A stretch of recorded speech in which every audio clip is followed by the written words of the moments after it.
Hello and welcome Under the Table. We are an indie TTRPG Actual play stream, and tonight we are playing The Dying World by Jamil Nejati.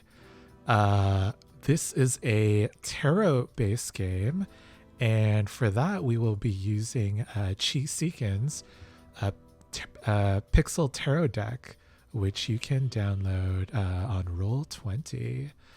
Hello, I am your GM, and here are some of my very good friends, and we are wrapping up our third season of Eclipse. Let's go around. Everyone tell us about yourself, your character, and let's do some tarot card reveals.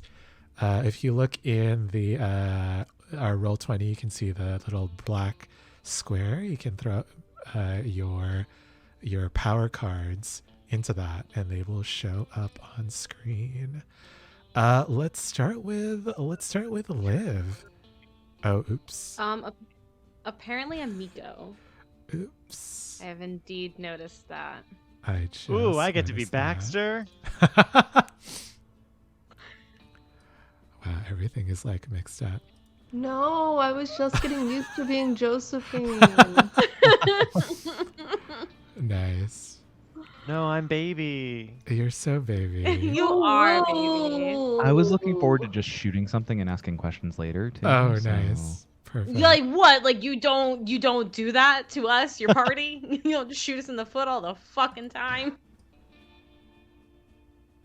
No, this time I was Yeah, going to use overlay your gun. cha-cha slide. That's what it is. That's the vibe. Slide to the left. Yay, we did it. Crisscross. I feel inspired by our past weekend. It's more like a cakewalk where we're all just going around trying to get our cake. Mm-hmm. Yeah, let's start then with Liv. Yeah. Tell us about Alrighty. yourself and your character, yeah. Yeah. Hi, y'all. My name's Liv, and it is so good to be back playing Josephine Josie Emerson. So excited. It's been a while since I got to hang out with my girl. And in this game, because we are playing a different game, I'm usually sort of the law-abiding citizen, but in this, I am the Queen of Swords. The Queen of Swords represents insightfulness, truth-seeking, and a merciless attitude. My first major arcana card. Should I say that, or should I just say what my cards are? You can I put guess I them. already started, huh? You can put them in Yeah. the little black square. Yeah. So my first major arcana card is the Magician. Ooh. Which, according to this book, represents raw power, intention made real, resourcefulness, innovative, forceful, the power of manifestation. Using every tool available, but it's also an irresponsible use of power, arrogance, and pride, a lack of insight and reflection, as well as aggression. I was convinced Keith assigned us cards, but tarot's real, y'all.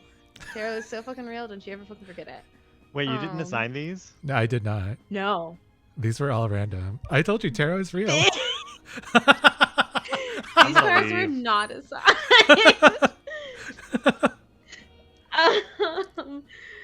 Oh my god. Yeah, no. And then my other card is the Hermit. Oh, baby, where'd you go? Oh.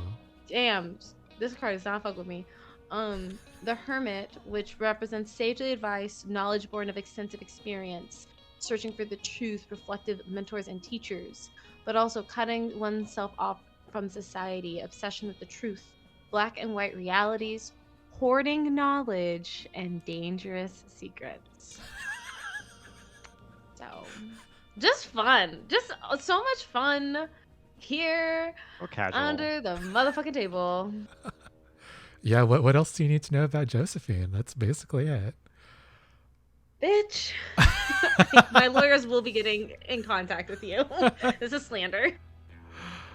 And now let's go to Guilty. Please tell us about Tallulah and showcase some of your cards. Hello, hi, it's me, Guilty. I have loved and will continue to love playing Tallulah, who is tied almost short, like 2 minutes and 34 seconds for the oldest of this generation of Sparrow and Emersons. Her twin slightly ekes her out in that, but whatever, he's not here, it doesn't matter. Tallulah has gone from not so trad farm wife to hired gun, back to hometown girl, just to keep track of her family and make sure they don't get unalived in their many adventures and dealing with monsters, mostly of the human variety. But now here in the dying world, let me drag my cards up. I've got Temperance. Wait, what playbook are you? Oh, sorry. I am the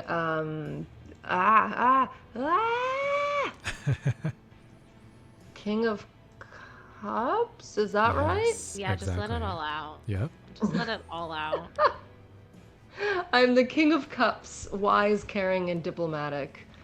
And my cards are Temperance and the Wheel of Fortune. Oh. What do those mean?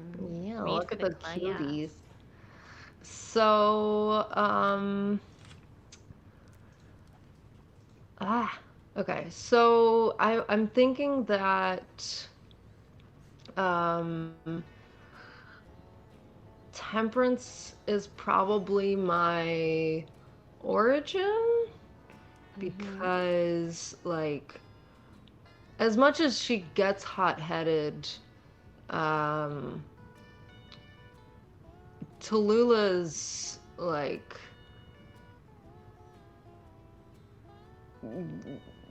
I don't know, base self or resting self, as I think of her, is like all about like finding balance of work and family and love and like, I don't know, enjoying the quiet things in life. Going back to our roots, yeah. Yeah. That was her roots, and I think that's why she's like fighting so hard to get that back. So Wheel of Fortune feels right for me. Interesting that it mentions Lady Luck in here. But yeah, the Wheel of Fortune description is like fortune favors the bold, movement and vision. Lady Luck, probabilities, sudden turning of fortune's miracles and the unexpected. Beholden to a higher power, lack of control, sudden changes, influence of karma, and past lives.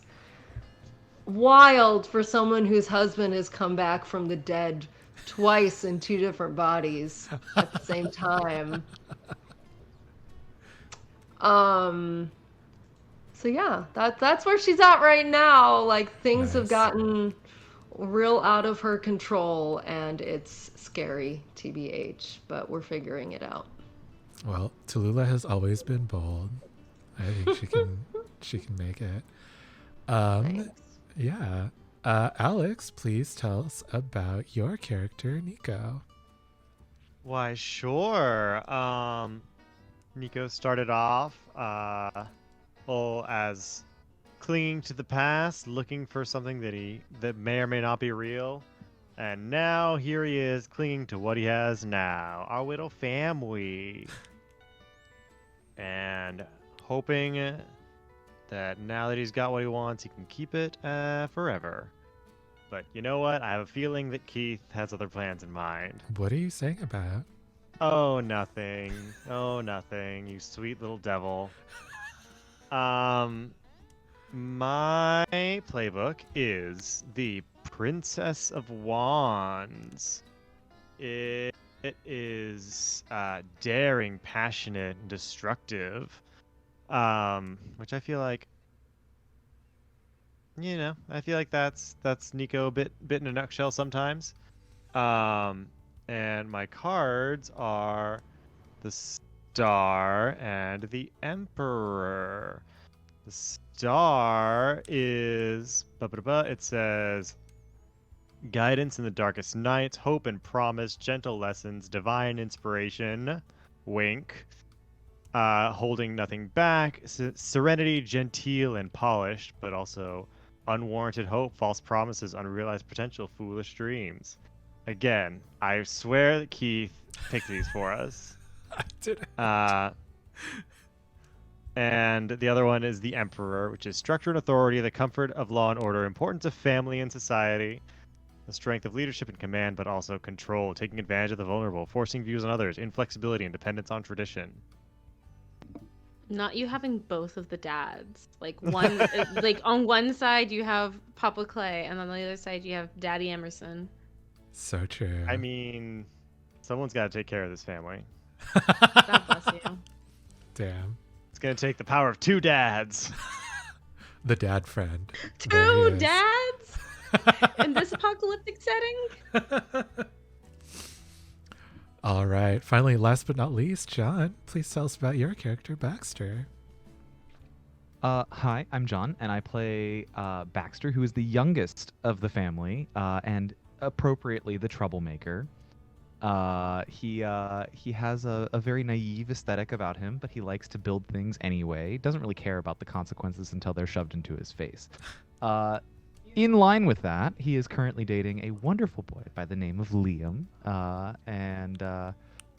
Well, it'll make sense in just a second. My two cards are the Lovers and the tower. What's your playbook again, John? So I am playing the Prince of Pentacles. I was particularly struck by one call out, which is they want to seek out the treasure to change our world. And I'm pretty sure Baxter wants to just find something to magic all the problems away. So the lovers are destined love and glory of romance, perfect union and solidarity, grand gestures and heightened drama and emotions, but also reckless choices, codependence.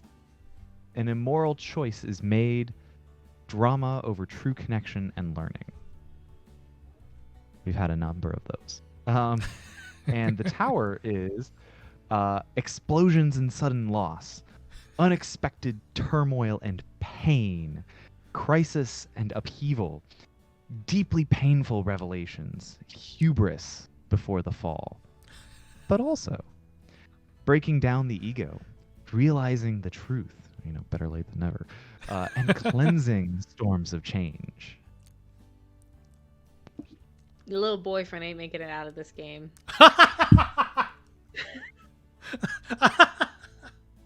I like that John is so used to us razzing him as soon as he says something that he just did it himself. You got to get ahead of these things, otherwise, Nice. Spoken like the true baby of the family. I can do anything. I can have my cake and eat it too. There you go. And yeah, with that little intro out of the way, we come back to the Sparrows as they are finishing up the book called the Red Queen's Chronicles, and they're reading this out to a room full of people from both the Salvation's Gift and the Knitting Circle. And as you all finish the last story in the Chronicles, Tallulah, you're struck by something. In your travels as a mercenary, you remember a specific mountain by the sea called the Siren's Rest.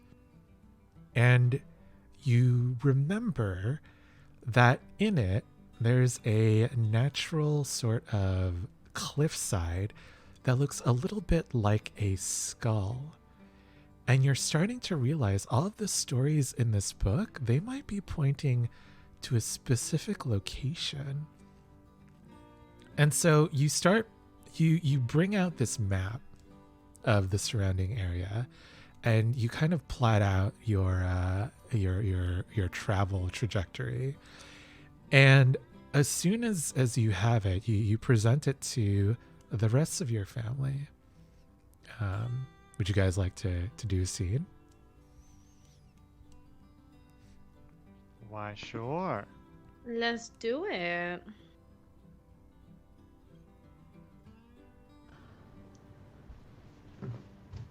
Now, I don't really know if it would be a great idea to go there just now, but everything that's been going on, it's no time like the present, right? I haven't been to this spot in years and years. It, was a bit of a tourist attraction. Oh, really quick. You all also realize that Deuteronomy has this same book and has access to the same information about this location. Sorry, continue. Sorry. We don't even know what could be there, but if We're it's us or going. him getting it, so it's time to start racing. We're going. I don't even know where we're wasting time right now. I'll Sitting go get around packed. Talking, look, we should get going. We need to move faster than he is. Thank you, Baxter. Faster, but smarter, I think, is more important. Well, you got me. How long's How much the smarter can we trip? be? Can we plan on the way? Oh, sorry.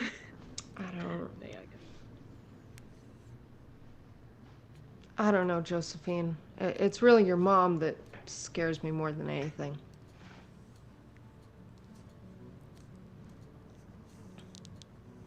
I just don't know what to expect from her.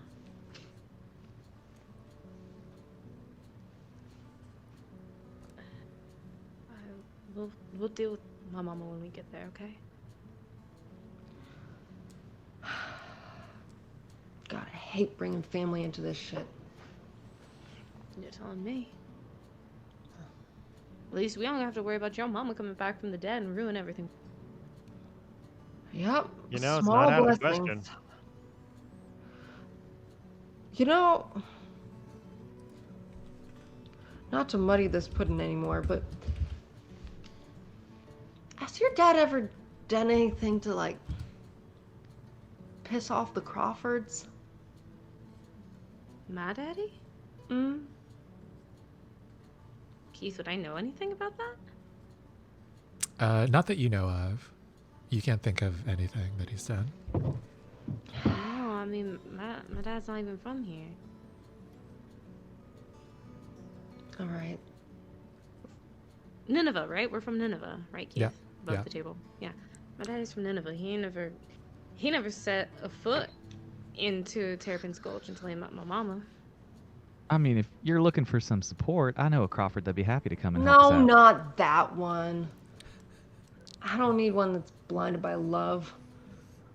Why are you Much asking about better to rely Crawfords? on someone who's inspired by vengeance or rage. Are you sure about that one? Absolutely more reliable. Than Liam? I mean, I want my daddy dead in the ground. That's probably enough to keep me going for another 50 years, so.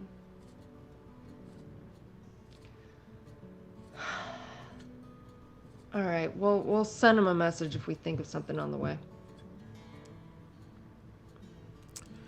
And as you Yes, guys let's start, go. as you guys start packing, Tulula, Silas, both Silases come up to you, and Silas the elder says to you, "I can't let you go alone out there. One of us has got to go with you."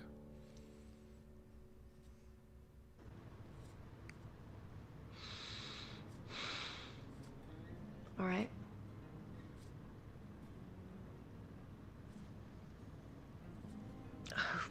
Who's feeling more up for a fight?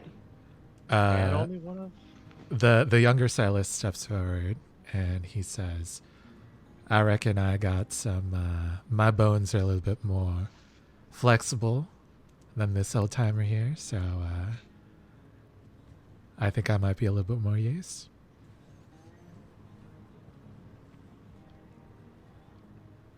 If you die again, I will kill you. Silas the elder says, "Well, what's the use of having two bodies if you can't sacrifice one, saving the woman you love?"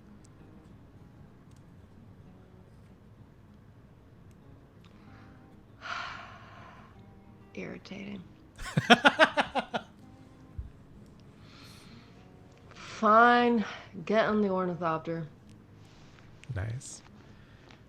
And as you guys get your things onto your mechanical horses, you start hearing these militia people gathering together. It seems like there's a contingent of militia people from Nineveh in town, and before you're able to before they are able to spot you guys, you all decide it's better to head out, and so you do. You find this mountain called the Siren's Rest, and in the waters off the coast, there are these white lines etched into the rocky outcroppings in the sea. And in them is carved a skeleton's face, and it's pointing towards the outcropping that looks like a skull. And when you enter, you see these strange cat figures. And when you pass by them, they each light up with a kind of magical torch. And inside you get to a door over which is inscribed a golden crown and the words life, lies, and silence. And you see scattered around are different square tiles with different phases of the moon and different constellations inscribed onto them. And there's a door below the crown and the words, and it has 3 square slots where you can start putting in these different tiles. And you all remember the story about the warlock who was wooed by 3 different gods, and you're like, okay, so this is the key here. But as you're slotting in the different tiles, you hear more ornithopters coming in behind you. And when you look, you see that it is the contingent from Nineveh that you saw earlier, and a contingent from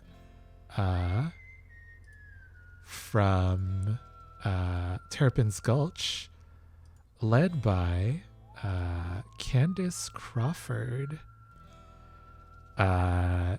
She sees all of you, and she says, well, fuck me. What the fuck are you all doing here?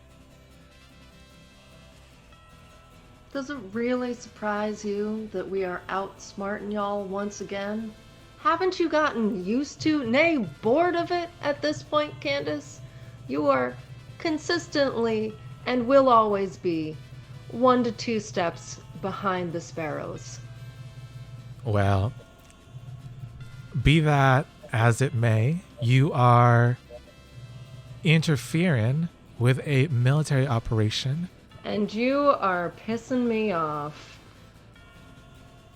Looky here, Tallulah. I know that neither of us really care for the other, and this is your first challenge. But this is a matter of national security. Step aside, or we will make you step aside. I do not think I will. All right, this is your first challenge. Everyone contribute a token and build out this scene. Oh wait, which one's mine? You can choose. That one. They're all, This one. you can move all of them.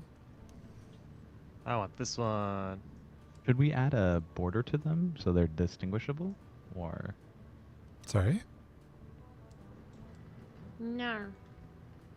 oh no, never mind. I misunderstood the UI. Is it possible to collapse the rolling column?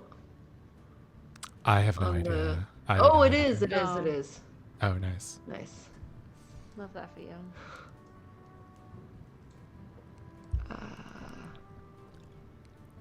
What would you like to see in the scene? Are we adding circles? Oh, what do we want to Oh, see no. in this? Okay. Yeah, what do you want to add? Is this? This is it. The premise, is it? No. Excuse me. No. This is, I believe this is where you start wagering. So each player adds a token to the challenge card, and yeah, the shards now describe aspects of the scene. This is step 3. Each one takes a charged token and places it on the major arcana card. They add a detail, a character, anything of interest to the scene. Shards are encouraged to tie aspects of their origin or power to it. Okay. This is page 30. Mm-hmm.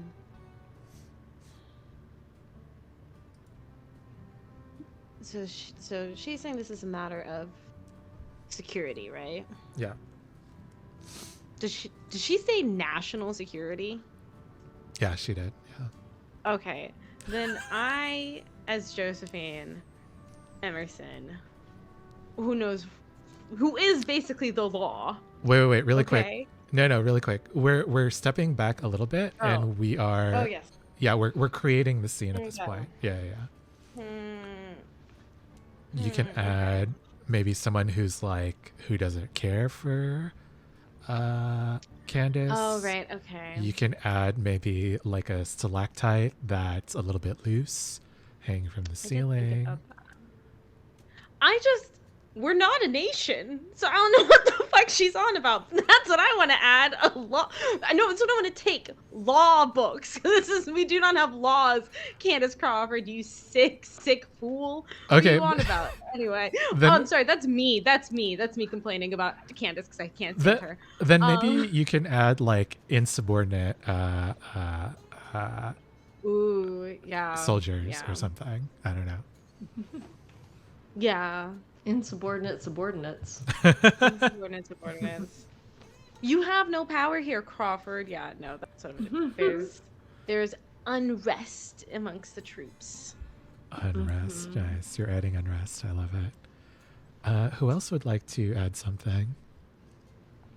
I would like to add an element of like uncanny valley. That I guess sort of like permeates the subconscious of anyone from Terrapin's Gulch when faced with Silas, who died 5 years ago. Oh, I like that. Okay, nice. Or like terror and also gaslighting. Okay, yeah. So they're completely they're unsettled. Yeah. Alex and John, what would you guys like to add? I am still thinking of my idea. Okay, I know what I want to do. So, I would like to add a stowaway. I think Liam has stowed away in one of Candace's ships. Bitch! Because the Baxter- camera's dead ass in the stream. Your horny ass can't take one day. No, of course it can't. That's your man's. That is your man's, Alex. Wait, I John, know can you give us like a brief flashback about how like Liam got there? Absolutely. Okay, so the scene starts. As we're heading out, Baxter drops a little note in in the mailbox to go to Liam. Uses some kind of magic to make it fast, like DMing or whatever we have at the time. When it arrives, Liam receives this and like starts acting inquisitively. Back on campus, he's like, I just don't understand why they'd be going here and doing this. So he like reaches out to his family and starts to like poke around, and he goes back to his family's house. As Candace is about to set out, Liam begins to follow her to try to figure out if it's related. And we now set in on him having continued to follow unto this point. Nice. He is still stowed away though. He's like in the trunk of one of these ornithopters. Okay. Glad he's here. So we all know Candace has a bit of a temper, a bit of a short fuse, but you know she can generally keep it under wraps when like she's got enough to keep it cool around Tallulah. She also have enough to keep it cool around her stolen sword that I carry. But when they're both in the same room, she gets a little in her head, gets a little that fuse gets way shorter. She gets a little feisty. Nice. All right. All right. So we have an angry militia captain, a bunch of insubordinate soldiers, a stowaway wizard, and a sense of unease as they see this dead man walking again. All right, the scene is set. Who would like to start overcoming this challenge? Can we also just throw in that the stowaway is her little brother? Like that is canon. Yeah, yeah. Just for the audience. Okay, so we started to put the slabs in, right? But Mhm. did we finish or Hey, you tell me.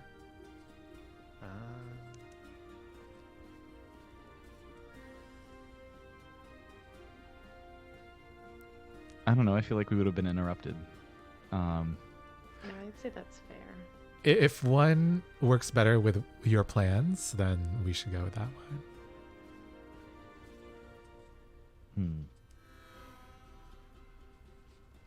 I don't have that as part of my plans. Okay, in that case, yeah, I think she interrupted you as you were slotting in the first tile.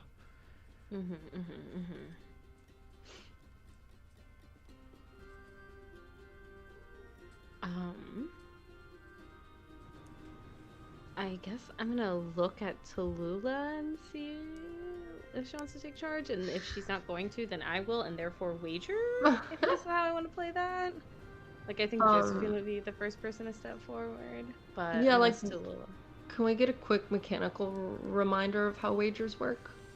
Sure. You describe what you are doing in the scene. You wager either your origin or your power as sort of like a means of overcoming the challenge. So either you use like your power or your origin to overcome it. And then you say,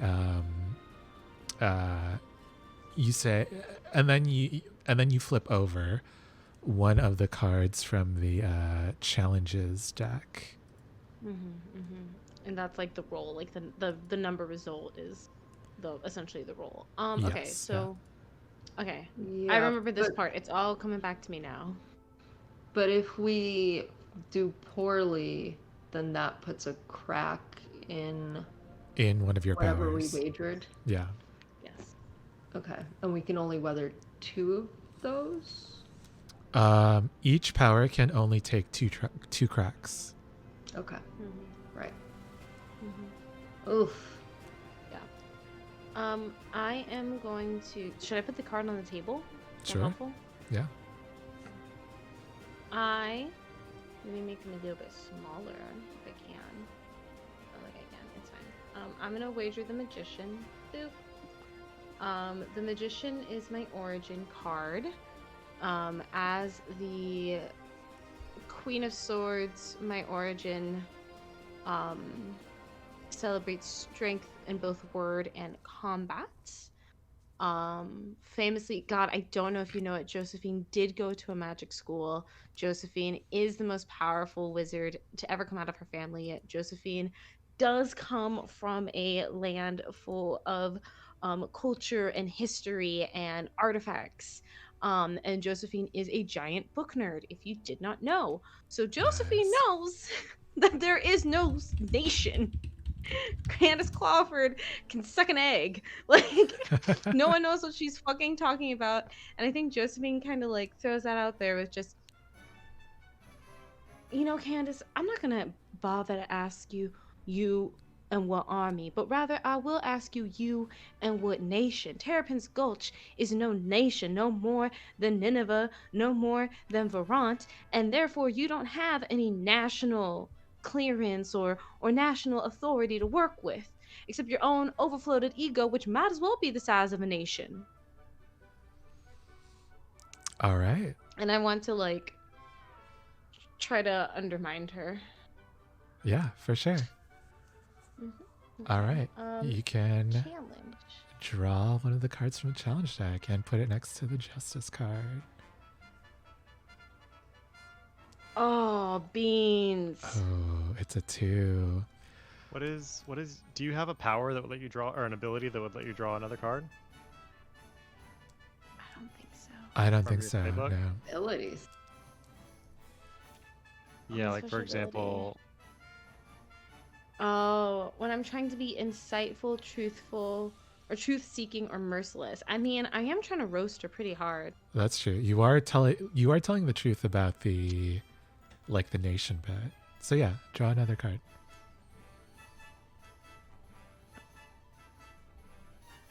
Okay. Oh, it's a little bit better. That is a 7. The I 7. pulled 7 of Wands. So yes, but. All right. Mhm. I So succeed, but I must make a hard choice, pay high cost, or deal with a significant complication. You decide. what you have wagered is now correct. Yeah. Mhm. So a bunch of the soldiers around Candace start grumbling amongst themselves, and they're kind of like eyeing her with a more naked sort of hatred. You get the sense that she doesn't really treat her soldiers very well, but she brings her heel down, and the stomp echoes throughout this cave, bringing silence to the crowd behind her. And she says, "We may not be a nation, but we are still 5 cities trying to make it in the apocalypse of this world. Now, by the power of the 5 cities, we are here to apprehend Deuteronomy Emerson, and you, his daughter, will not stop us." Well, you should have started with that. Yeah, I think you misunderstand our purpose here, Candace. We are not with Deuteronomy. Oh, really quick, So- Josephine, you can take off one of those tokens as well, since you succeeded. Yeah. What leads you to believe he's here, though? We've gotten a tip. There are people from Nineveh who have been following him, and he left his silly little hideout and came here. We were one of the closest walking cities to this area, and Nineveh's fastest militia came to help us. Also, really quick, welcome to DK McD&D and your raiding party. Hello. Hi. Thanks for coming, y'all. Okay. Well then, I'm gonna wager my temperance, my origin.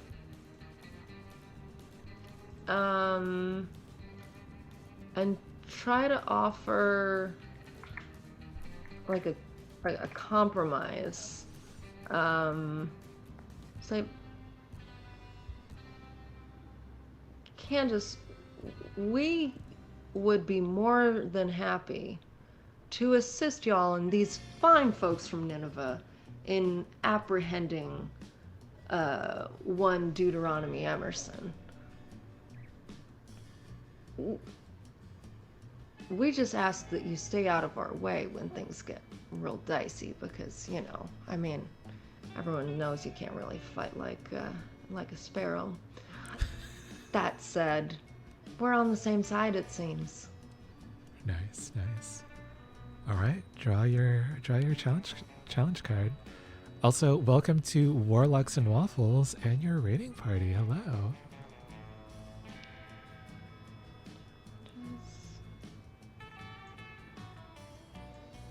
A page? Oh, that's really good. Woo! Yeah, it's a yes and. Is that a court card? That is a court card. Nice. Yeah, I think that Candace is about to like say something cutting when one of the commanding officers from the Nineveh militia says, "Now, that sounds like quite the arrangement. I don't see why we have to start fighting against these citizens. As far as I know, they're quite law abiding, and they seem to know the way into whatever this place is, wherever Deuteronomy has gone to run aground. So I don't see why we should be helping them or helping each other. And a bunch of the militia folk are like, yeah, we should be helping each other. All right, Tallulah, clear your cards and take off a token, please. I will. So I remove this card. Mm-hmm. I take this token. Mm-hmm. And then should I change its color? Because it says that with the page, the mark becomes a charged token. Yes. To be used to draw an extra card on a future wager. Yeah. Nice. Okay. I'll just make it blue or something. Okay. Thank you. Thank you. All right. Who else would like to do something?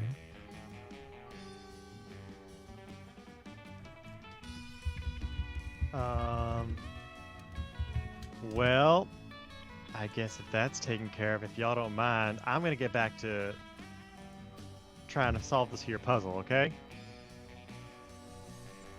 You know, using special insider knowledge that we sparrows tend to hold. And I think that Candace just like walks up behind you and just starts like watching what you're doing, like micromanagement style. May I help you? I need to know that you're not pulling some fast one on us again, Nico. I know that you like to do your little tricks and whatnot. Oh, and I know you're such a huge fan. Speaking of, how's that new sword of yours? She unsheathes it and brings it close to, I think, your torso and says, "Would you like to find out?" And so here is my move. I'm going to, John, if you don't mind me solving this puzzle that you set up to be unsolved, in one fell swoop, I'm going to make this very flashy. I'm going to take out my sword and like push hers away, while doing at the same time with my other hand picking up the last tablet and putting it into place in one fell swoop, just to show off a little bit. That is fancy. And I'm going to be wagering the Emperor. Ooh. And since I'm being a little flashy, a little, dare I say, passionate or daring, can I draw 2 cards, please? You may. Yay! So I draw from the Challenges deck. challenges. Okay. Just the top card. I got the 8 of Pentacles. If I draw 2, do I pick the better one, or do I only get the second one? I forget the rules. I think that when you can redraw with a charge token, you have to use the new one. But I don't remember this case.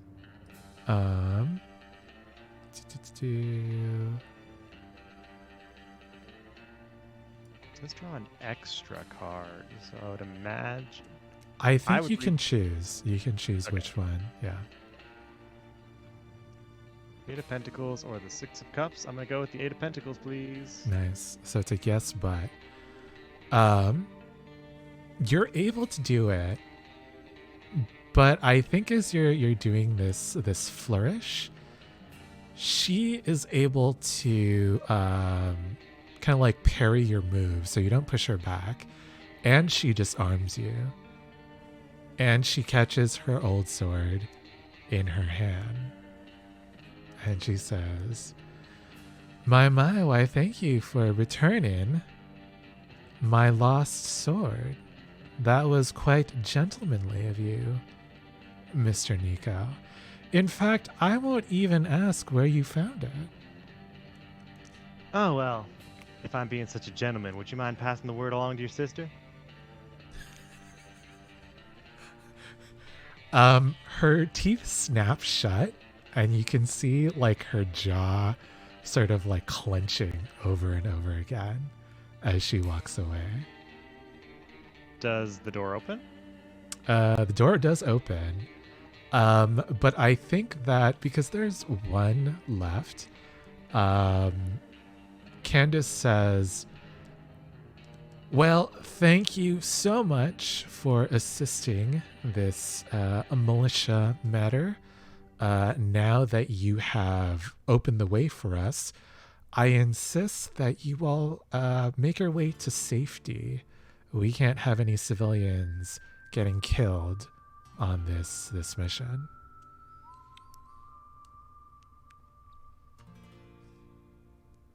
Who wants to take on the last token? I think Baxter will take the last token. Uh-huh. I think at this point he has, everyone else has got a handle on it, so he's back hanging out with these crew that seem like they are a little uneasy. He's perhaps perceived a little bit of that and is trying to win some friends. Mm-hmm. But we're just gonna chat for a little bit. I'm gonna wager the lovers. And I think if we just extend each other a little bit of trust here, we're gonna do just fine on this mission. We got each other. Like clearly we got the knowledge. Y'all got the brawn. Like together we can do whatever we need to do here. What do y'all think? Y'all you've seen this work, right? All right. What? Yeah, go ahead. Also, my special ability is whenever I'm being grounded, trusting, and earnest, I can draw an additional card. Do you think I Nice. qualify? Absolutely, yeah. Okay. Let's see. Not the So I youngest got- being grounded, trusting, and earnest. Oh, a 2 of Wands. Okay. That's a bad one. Oh, or a 3 of Cups. Oh, this is bad. What happens here? Oh, I think that they listen to what you say, but the captain from the Nineveh group says, no, I think I agree with Miss Captain Candace over here, Captain Crawford. We do need to keep you civilians safe. You all can stay out here. We will go in and be out shortly with the criminal Deuteronomy in our care.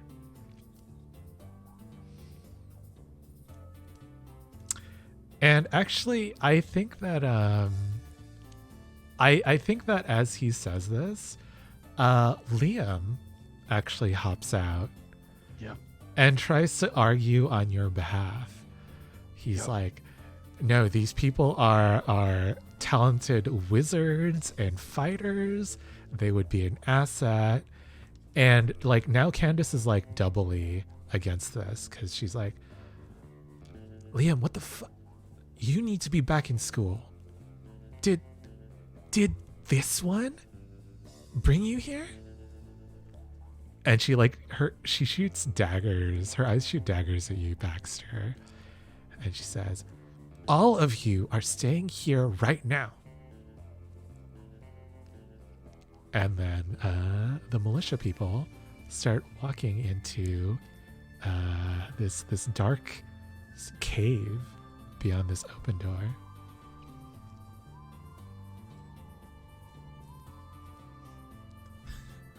So your lover's card is cracked right now, Baxter. Also, can you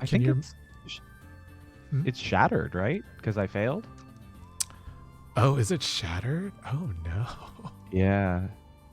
I was expecting worse consequences for Liam, frankly. Oh. Okay. Actually, I think in that case, if it's shattered, I think that he says as they kind of like walk past you, Liam says, I thought that this was I don't know what I thought this was, Baxter. Why am I here? Why did you send me that letter? Candace is right. I should be in school. I just wanted you to know where we were and what we were doing. You know what? Don't you want to hang out? You're right. You're right. You sent me that letter and I thought that it was one thing. But really, I should have been taking care of my own stuff. You're right. I'm gonna go back to Veront. Please stay But- outside, like my sister said. But you'll write me when you get there, right? I will. And then he pats you like on the shoulder. And then he takes off.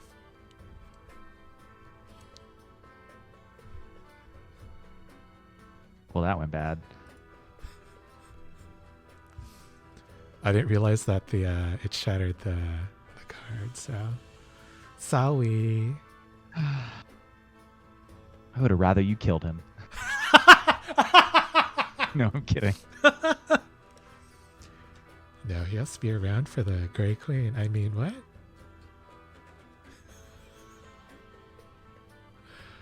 So does that token have to stay? It Do we have to stays. do another. Oh. Someone has to do one more thing. They're starting to file in. I don't know if that changes anything.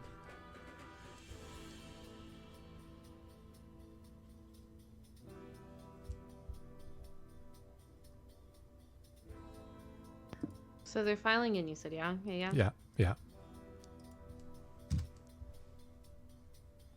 I can... Do we want to just cut tails and run, y'all? Like, should we just... Like... Well, okay, not cut tails. Cut them off and run. So, I mean, do you think there's another way in? the way I see it, there are three options. We cut them off and run in. Mm-hmm. We knock some of them out, steal their uniforms, try to sneak in with them, or we sneak in after them. I mean, it's I mean, not we like they can have lock that- the door. We have that loose stalagmite. I don't think anyone added Like that. I think I was just Oh, that was an okay. example that I put it. I forgot, sorry.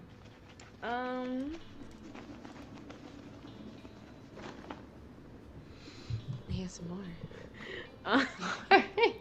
No, you're Trying to okay. get Herbert to not be afraid to jump on the blanket. Oh, God bless So him. screaming at me from the ground. This I have no suggestions then. That's a good point, though. I don't think we've really made use of the things we put in the scene. Could we? Ooh. I have an idea. Mhm. Okay. I would like to sidle on up to. You said the Nineveh people were like down to help us. They were kind of neutral. Yeah. Like they don't really know Candace very well, but her soldiers are kind of, they don't like her very much. And they're freaked out by Silas. Yeah. Yeah, that's true. I don't think Candace really has any yes men left around here.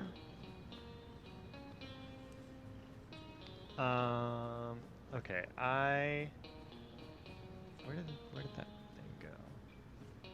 Sorry, I lost something. I would like to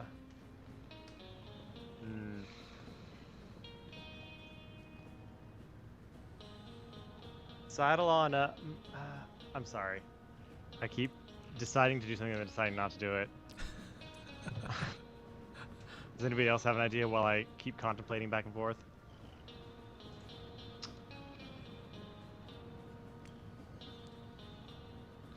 We can start some infighting.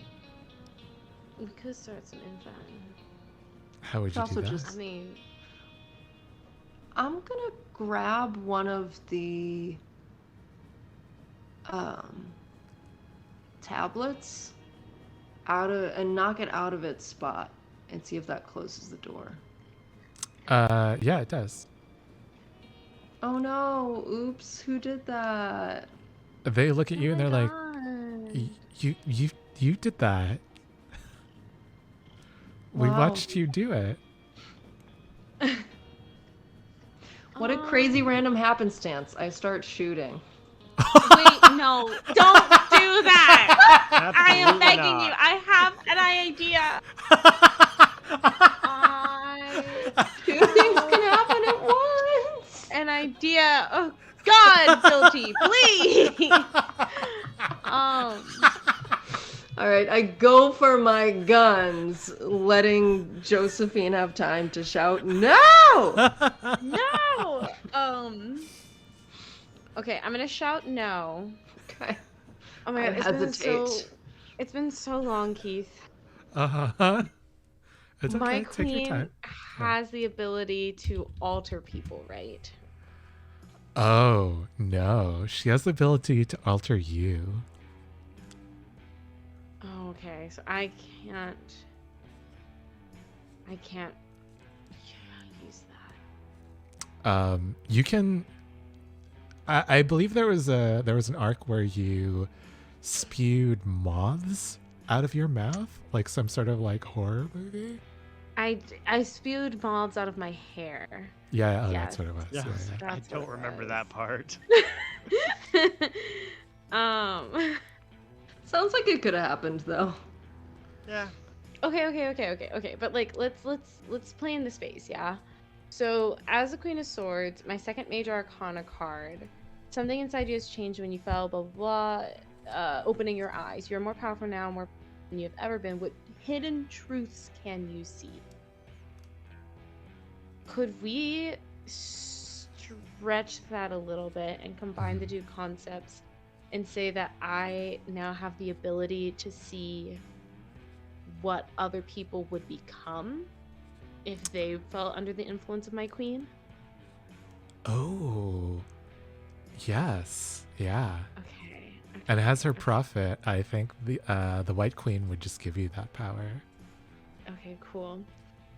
Then using that and relying on my magic and abilities, I want to try to turn one of these dissenters into as close of a glass amalgamation of the vision that I see, Okay, yeah. and create a monster that would create infighting within the group. Okay, amazing. I love it. And I will wager the hermit to do so. Yep. Forbidden knowledge, etc., etc. And I would make the argument that this is insightful because I am looking into people to see the monsters that they truly are.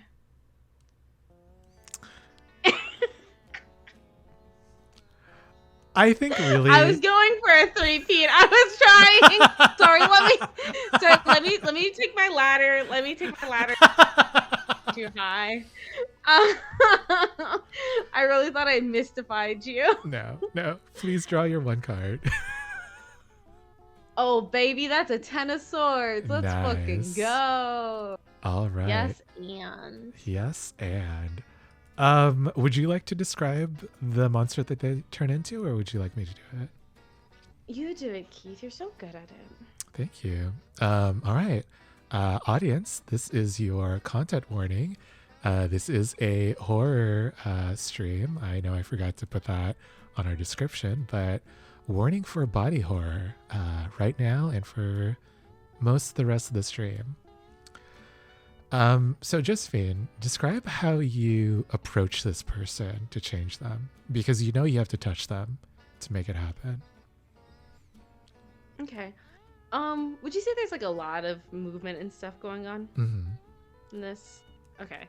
So, Keith, you wanted us to talk about like these sort of changes that have happened to our form. Mhm. And I think Josephine does a very, very artful thing of hiding them in the curls that she already has. Like, she typically wears her hair in like pigtails, so I think she just like tucks them in and wraps them around so her hair just looks like really puffy. But in reality, she has a bunch of like ghostly tentacles in her hair, and I think one of them like slithers down the back of her own spine to act like very nonchalant, and slides like down her spine, down under her clothes, and then starts to slowly like slink across the room before like brushing the ankle of this person. And from that comes, because I am trying to stick true to Josephine's roots. She only knows 3 types of magic, and one of them is glass. But from that, this person starts to like crystallize. Not the Pokemon reference is coming out. Wow, I just realized what my brain is doing. Anyway, this person starts to crystallize, and when the crystal cracks, like shattering glass, that's when we see the creature. Yeah, the glass is like the shell of an egg, and as it forms, we see squirming, meaty masses moving around beneath it. And when it shatters, those shapes explode. They bloom like flowers, like red roses of blood and meat. And they look like have you guys seen what do they call it? Gill mushrooms? The ones that kind of like grow. Yeah. They grow kind of like this, basically, but they look like sheets. So imagine that, but like flesh and blood, and it's got like these weird insect legs where the different gills of the mushroom kind of meet up, and everyone around this creature just like panics, and they start like attacking it, leaving all of you with an opportunity to slip in front of them. All right, nice. And I now get the mark becomes now a charged token, right? Yes, yeah. So yeah, you can turn it blue or whatever color you like Guilty did. But I think with that, as you slip in, we will take our first break of the night. Thank you very much for watching, and we will very soon be back. Hello, and welcome back under the table. Oh, Kitty. We're gonna pretend that Herbert didn't make the worst noise in the world right as we came in. I'm just thinking about the purring we heard earlier, so. Oh, that was delightful. He's purring again. Here, let me put him up to the mic. Anyway.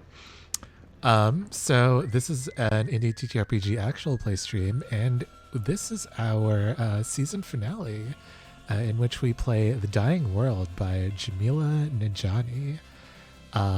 The Sparrow family has just gotten past a bunch of militia folk and snuck into a cave where they know Deuteronomy Emerson, Josephine's father, is doing something nefarious. You're not sure what it is, but as you enter this cave, you start walking down this long, echoing corridor. I imagine you guys closed the door behind you, right? And so you don't hear any of the fighting going on outside. But the air in this cave is charged, like lightning on the horizon. And when the tunnel opens up, you see why. In this space, there's built this huge city with domed structures, like you saw in the other the other settlements from the, what was it, the Celadon Empire? What was it called? And Solon from the Solon Empire. And in the middle of this city is this glass dome, and there is a pillar of light shooting up from it and illuminating this entire space. You know that is where you will find Deuteronomy. Unfortunately, getting there will be an issue because the streets and the alleyways of this old city are cluttered with strange creatures and rubble, making it basically a labyrinth. You see these strange creatures in silhouettes against this glowing dome and this pillar of light. So, what do you guys do? Oh, we have to add your tokens and describe certain aspects of the scene.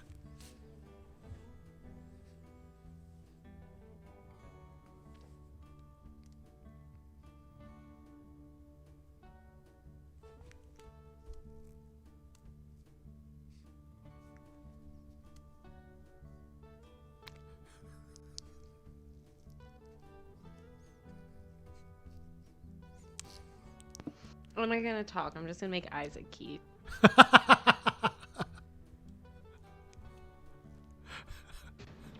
I'm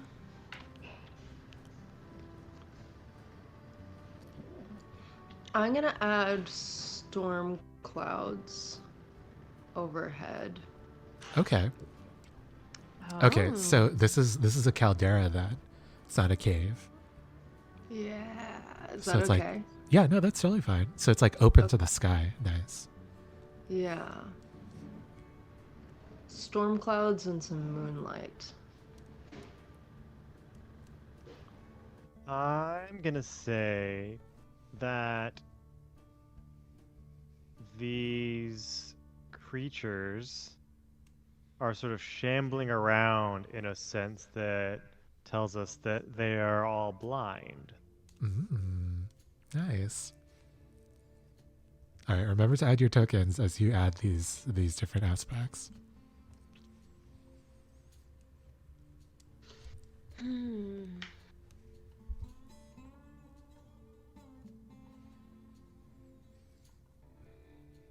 I think I'm gonna add some of so this labyrinth is made of rubble, but there's a lot of necrotic plant life kind of on the ground, like old deep roots of trees now long dead, that makes the terrain uneven and potholey.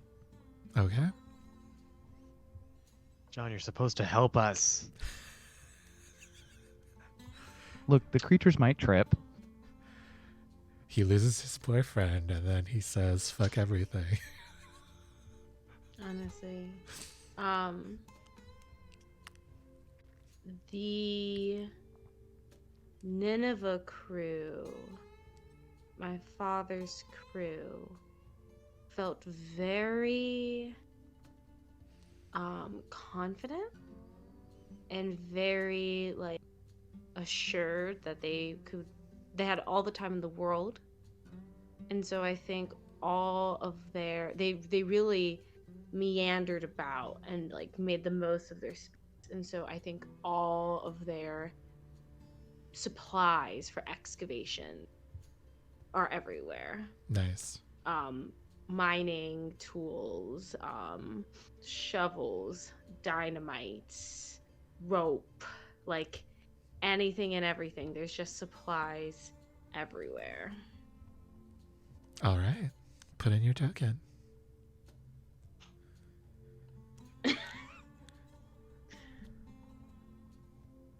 And who would like to go first?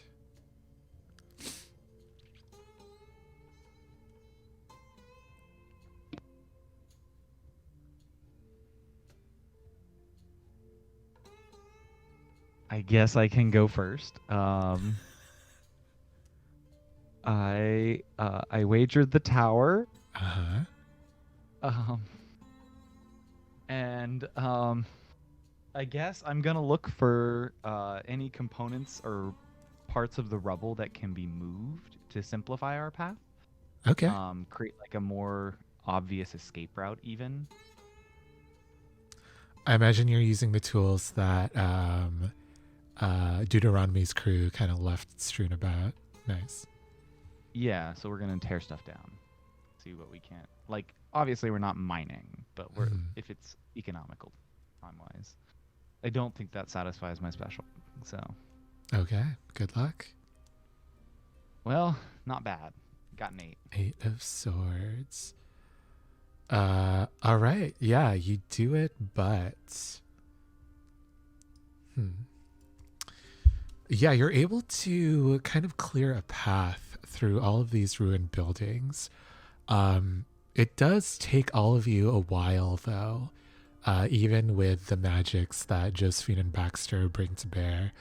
And in the process, I think a bunch of these strange creatures are drawn to you. I think some of the strangest are, and again, this is a content warning for body horror and other types of horror. Some of the strangest creatures that are attracted to you are these bats that seem to have lost the webbing between their wings, and so their arms have turned into these like 4 or 5 pronged insect like legs,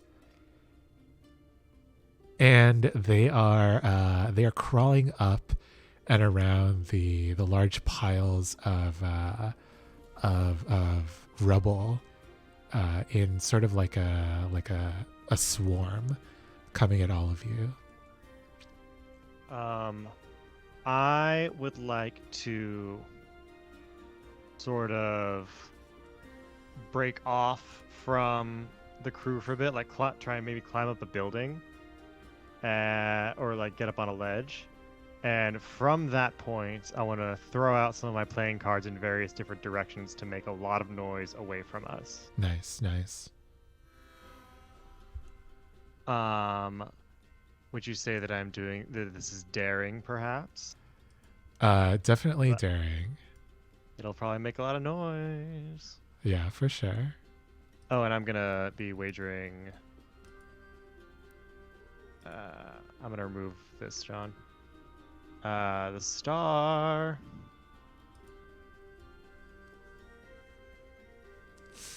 Ooh. I may get to draw twice, but I don't think I need to. Ooh, nice. I got a Queen of Wands. So that is a yes and. Give me a charge Yeah. token.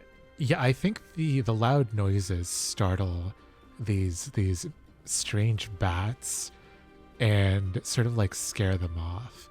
And they actually run past a few of the other darkened shadows lurking towards you.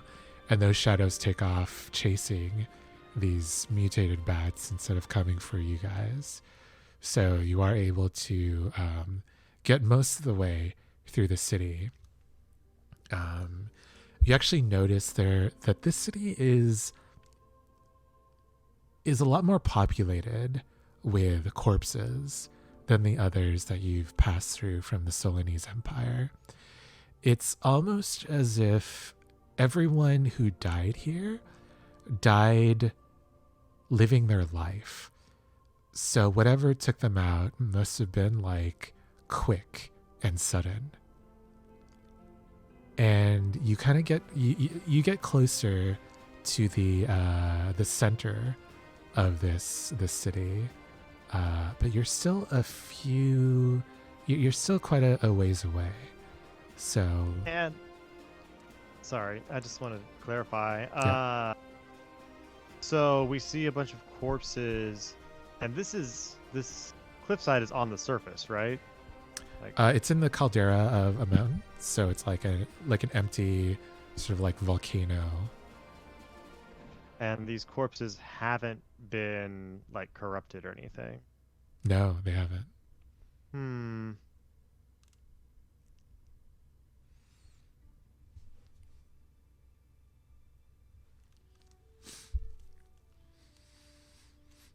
Tallulah or Josephine?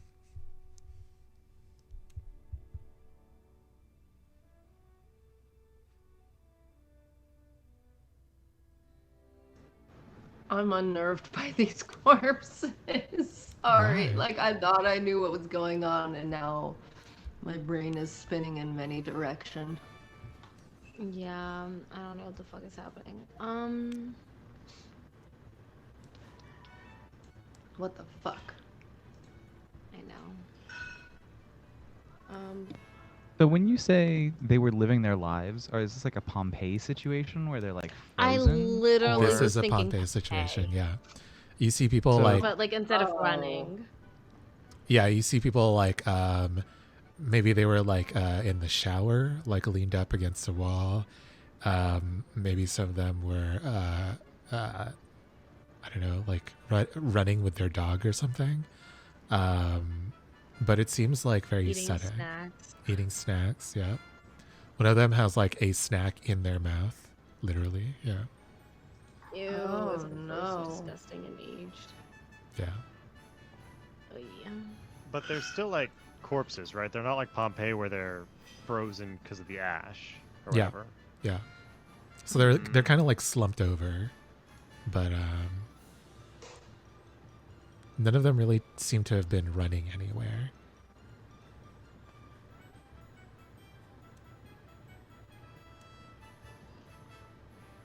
Just dropped. That's Dude. wild. Yo, I got the How? bad theory. Yeah. Do you think that these people were all sacrificed so that the crown could be made?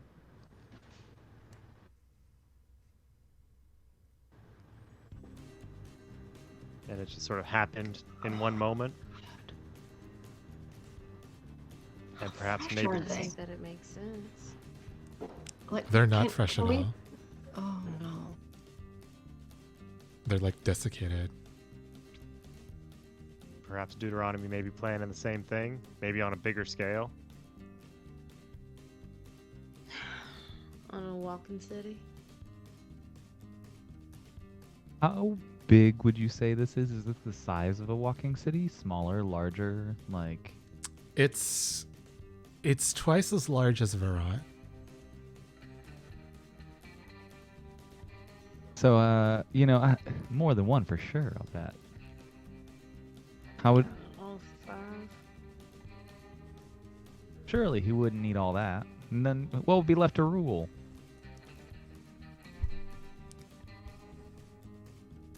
Ever heard cutting off your nose?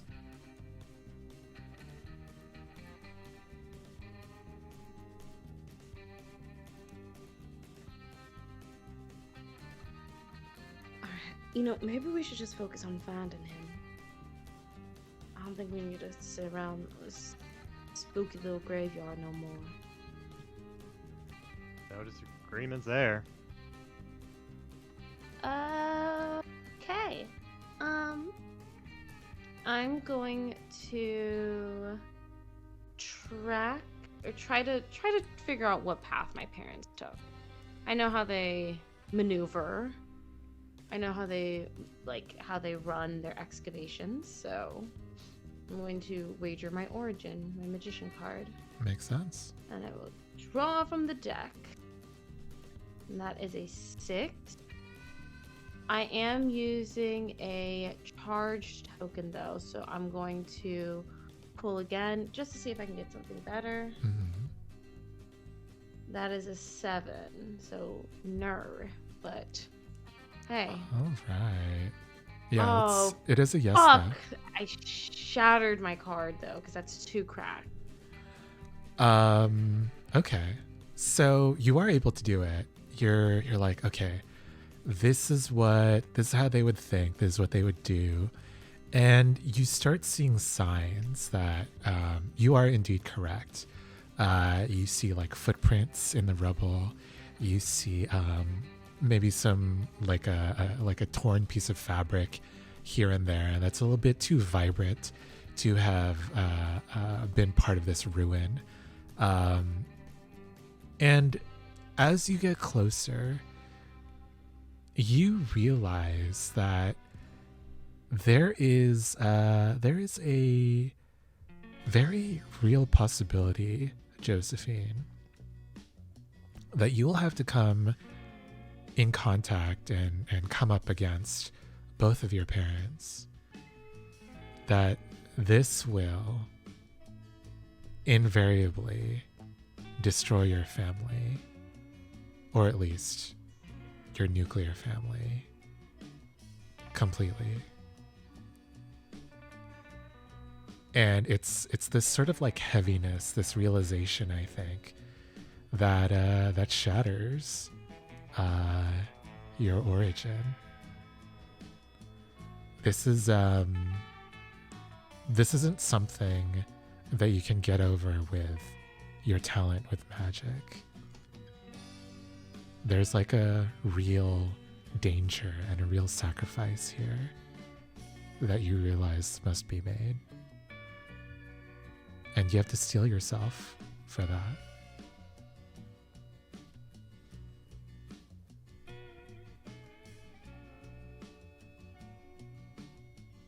Okay. All right. Please remove your token and your charge.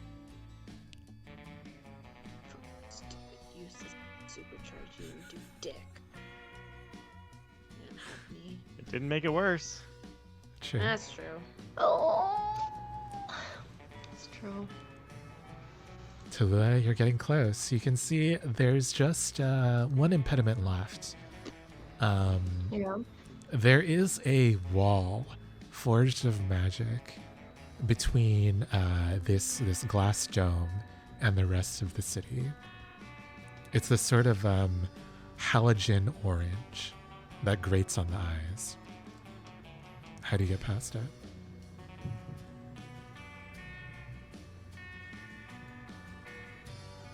Can I tell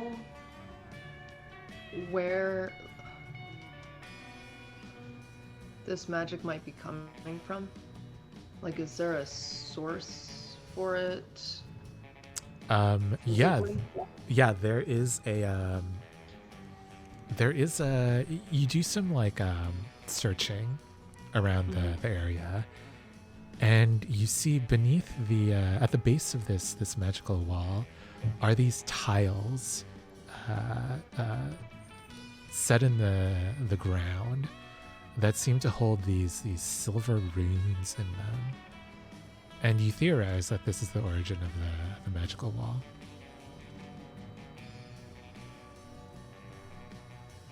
Okay.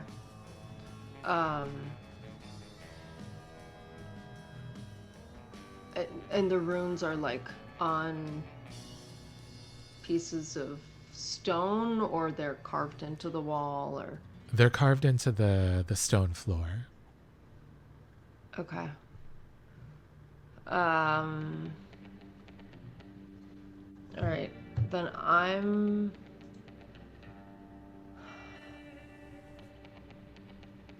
going to wager my temperance again. And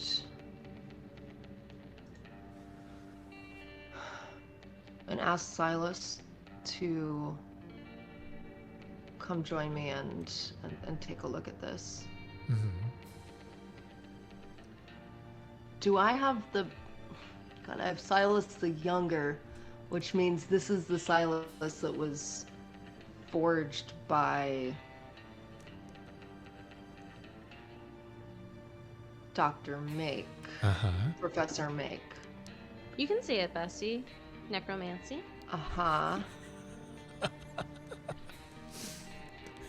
So his entire like physical form is held together by runes that are probably pretty similar.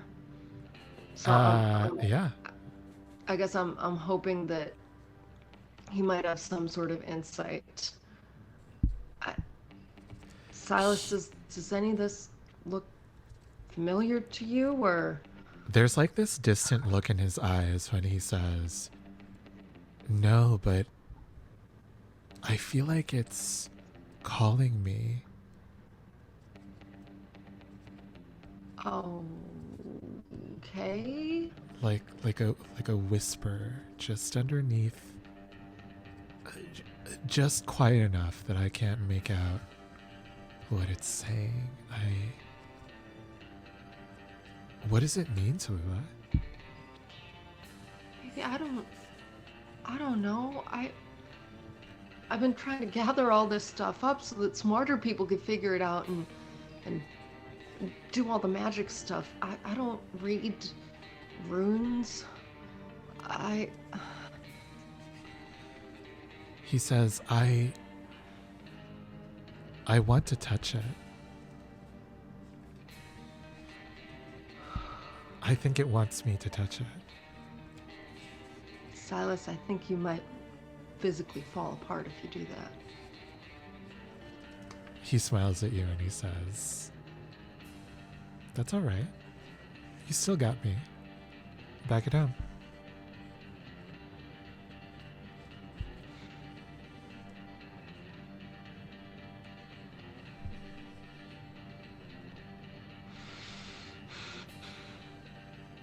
All right. Well, as the nightmare creatures close in and howl their terrifying howls, I am gonna grab his face and give him a passionate kiss, but also allow him to reach out towards the runes. All right. Draw your challenge card. Does this trigger one of your ability? I think it probably does. What's your ability? When I'm trying to be wise, caring, or diplomatic, I can draw more than one. Oh, I hate it. Oh! Oh, I don't hate it that much. Page of Wands. All right. He touches it, and there's a glow that comes over Silas the Younger. It's this smoky sort of green, and it mixes in with this harsh orange, and they seem to sort of repel each other, forming a hole in this wall that all of you can step through. And actually, Silas himself is able to step through too. And you can see this sort of like green smoke move back into his body through the relatively invisible seams that he was remade with. And as that glow kind of diminishes, he turns to you and he smiles and he says, I guess that she's got a little bit more talent than we thought.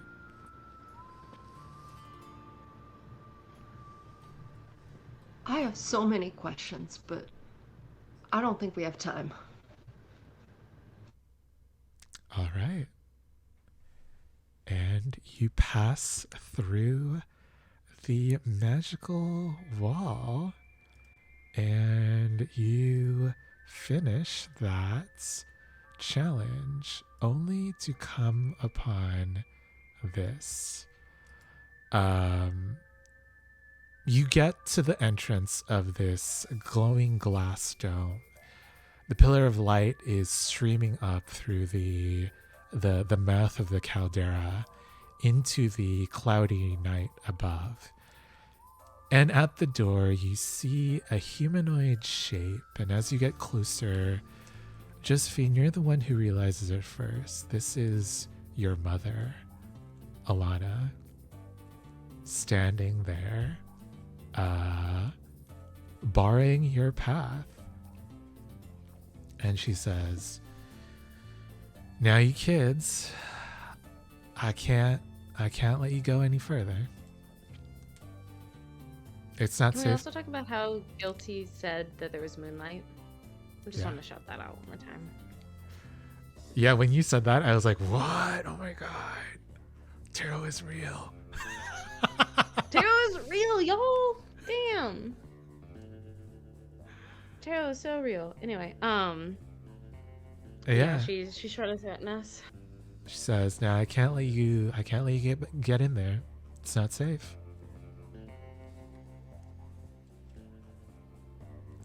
All right. Mommy. Let's You make gotta the move. scene.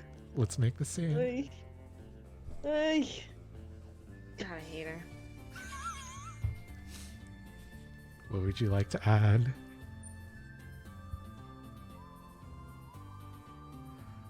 I feel like this game is a little bit more fraught than the first time we played this. There's a lot more like 1s through 6s or 1s through 5s. You can say it, stress. I don't know. I remember a specific moment in that first game when I think I drew like 3 low numbers in a row.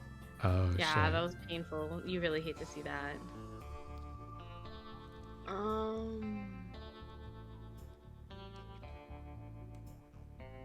So it's just her, right? It's just her.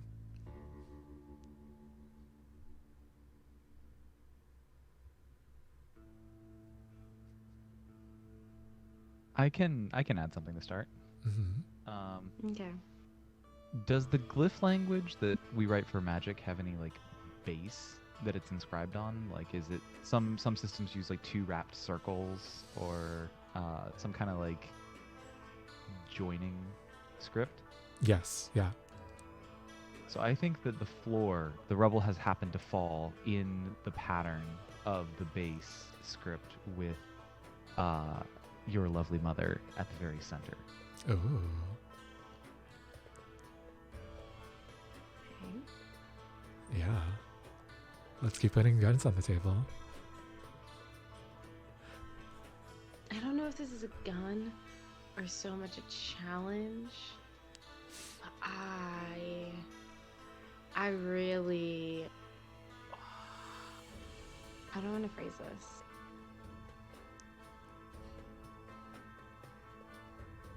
I feel like it's time for the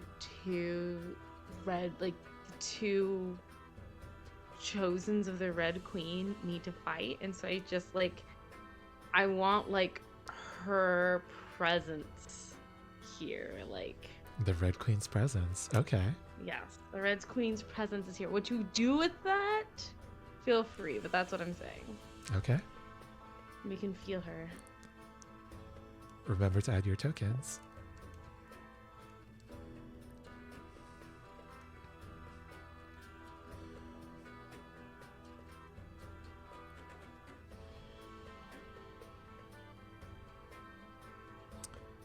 Guilty and Alex.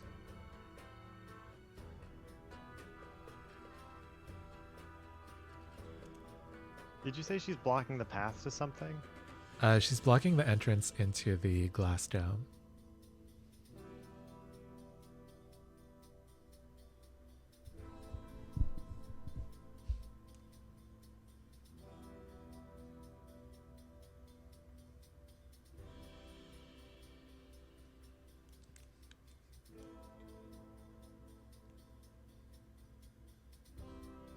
I'm going to add a very large grandfather clock just on the other side of this glass. Okay. Very classy. Mm-hmm.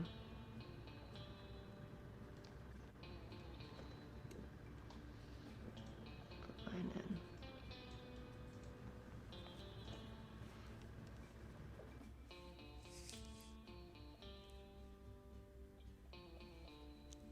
I would like to add that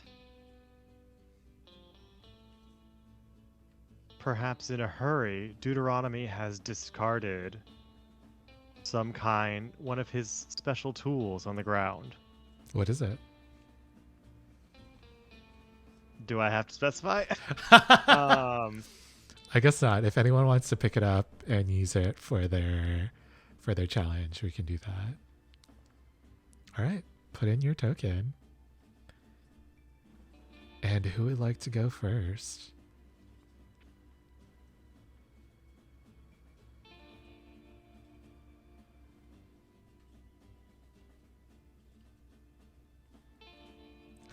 Or Uh-huh. unless someone else has a better move, I'm about to make a bad choice.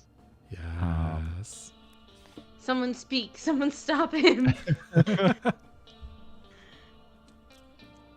No? Okay. Go ahead, do it. Do it. I'm gonna wager the tower. In inspiration of it and its destruction, I think Baxter is going to engage in conversation and start walking the circle, kind of like just kicking rocks with his feet, just moving around, just like trying to giving off the vibe of distraction while the rest of the crew figures out what to do. But what he's actually doing is writing a time stasis rune, like what he did with the clock, using Right. the bases surrounding them. Right. Okay. And I would like to argue. Well, you know what? I don't think this is any of those things, so we just got to go with what we get. All right. I got a 10 of pentacles. A 10 of pentacles. Nice. Nice. Yeah. idea. You are able to do it. You're able to kind of like stop her in her tracks. But I think that there's this like sort of wave that comes in out of the dome behind you, like a wave of pure energy that ripples across your like time stasis bubble, and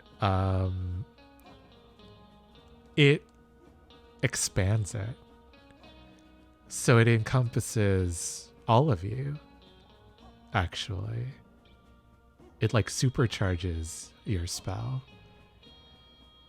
And so now all of you are kind of in this like this locked place. Although she is looking around, Alana Emerson, and she's looking very confused, and she's like, right, magic. I guess I should have expected that from you kids. All right. And then she takes out this, it kind of looks like a cylinder that she kind of just like quickly snaps like this, and then it extends out into a fighting staff, and she twirls it around herself expertly and says, all right, now, and she looks at Josephine and Baxter, which one of you do I need to beat up to break this spell?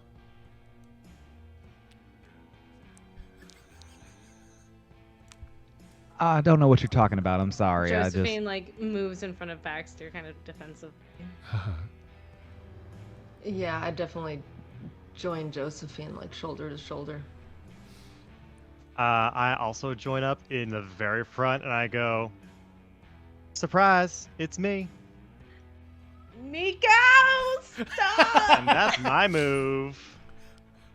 All right. Yeah. I'm being the decoy. Yeah, And what are you I pull out my cards and like fan myself with them. Uh, Let's have some fun. Oh my gosh. I love it. I really Yeah. want to believe that Nico has one or two decks where the backs of the cards like spell different things, like when he fans them Ooh. out and fans himself with them, it's like This Lady one, Luck it bitch fans or out and it something like says, that. this one fans out and it does say surprise. Nice. Can I say what I Amazing. thought you were gonna say, Guilty? I thought you were gonna say each deck has a different like Nico facial expression. Like That's even more fun. he printed out the backs with a different. He was secretly very artistic and spends all his time Nico for is his secretly very throwing artistic. weapons. But What I is it? also want there to be a deck where we are all like Tallulah's the king, I'm queen. Nice. Baxter is The Jack? the jack. Nico is the ace. Yeah. and Oh, no. Jeremiah is the joker. No, Nico's definitely the Joker. Oh, you're right. How dare I? Yeah. So I would say this is daring and passionate. May I draw 2? Daring, yes. Yeah. Yay. She definitely said she was gonna Uh, beat up whoever is responsible. So yeah. Ooh, baby, I got a queen. Ooh, a queen. Fuck Come on yeah. Do I draw my second one and to see if I get an ace, or do I just leave it? That's up to you. Why not? Well, I get to pick the higher one, right? Yeah. Okay, then yeah, why not? Oh, baby! Oh my god! Her presence. Do you Just feel her as you say presence? that. She's Oh here. my god. I might. Let's see. What happens here? So do you like immediately get it? Is that It says. Where does it say? yeah? You succeed brilliantly and gain a charge token. On top of that, you gain the Major Arcana card. The World Warden describes how you gain a boon, a power, or incredible insight. Yeah, I think she just starts like coming at you with the staff, Nico. But you feel like her heart isn't in it. Like all of this has just been like for show. This is like she's not actually like swinging her staff to knock you out or even like injure you in a major way. And so you easily like just wrest it from her hands and like throw it aside. And Aside, I'm keeping that. I need a new weapon. I folded Okay. it back up, put it in my pocket. yeah, hidden staff. Yeah, write it down. And I think that she sees this happen, and there's just like this look that comes across her face, and she like falls into your arms, Nico, and then she like gestures to Josephine to come over, and then she like hugs her as well, and she says, I thought that he was coming here to kill the queen. That's what he told me. That's what he's been saying this entire time. But he just wants her power. He just wants to wield it to I don't know. I don't know. Because, Go ahead. or go ahead. I don't know what happened to this man that I loved. And because Josephine's card is shattered, her origin card. Yeah. I do think she just looks down at her mother with this like expression of just like, oh my god, I can't even. It's not even like disgust, but it's just like just the way you look at somebody when you're like, you did this to yourself, like, girl, like this is your own fault, like Yeah. just so utterly fed up. Yeah. And she's gonna say, you know, Mama, I always thought that you were like a victim, that, you know, I didn't ask to be born in this family, I didn't ask to have him as my daddy, and I just always thought that you were fooled. But I don't know. how anybody could look at that man and think that was a good man. So now I just gotta think that you're not a good person either. You don't understand, Josephine. I don't You- understand what. You don't understand what it's like to love someone so much. If loving somebody so much means this, means I get into a situation like this, I don't want that. Tallulah's never ever been in a situation like this. Now Tallulah's gotten herself into plenty of bad situations, and so has Baxter, but not this, Mama. You gotta take some responsibility. You chose to be ignorant. How dare you say Josephine has not loved this deeply? Don't you see the three of us here right now? We would die for this woman, and we wouldn't have to fight a fucking god.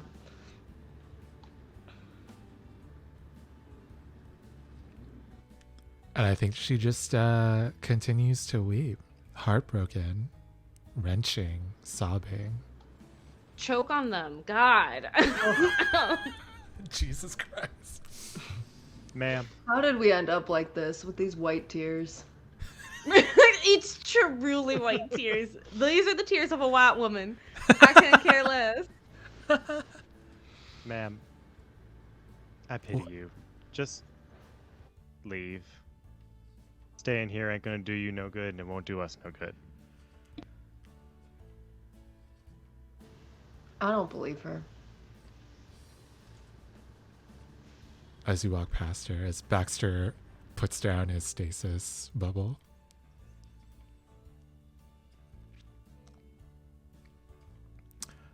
Really quick before we go on our second break of the night, Nico, what sort of power or like insight do you get from taking the moon card? The moon. Let's see what the moon does. That is 18. The darkness of fear, creating or succumbing to illusions, mind control, giving into darker impulses, ignoring the light and good, but also prophetic dreams and visions, the logic of the logic of lunacy, individuality and loneliness, solitary inspiration.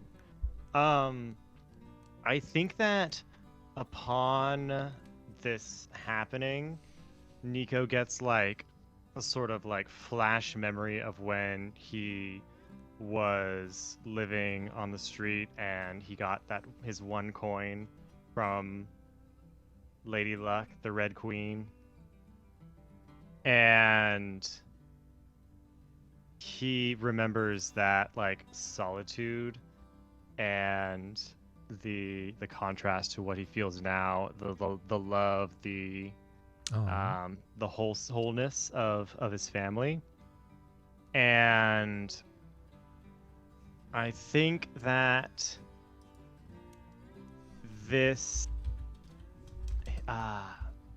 desire to keep this family alive, to keep it afloat,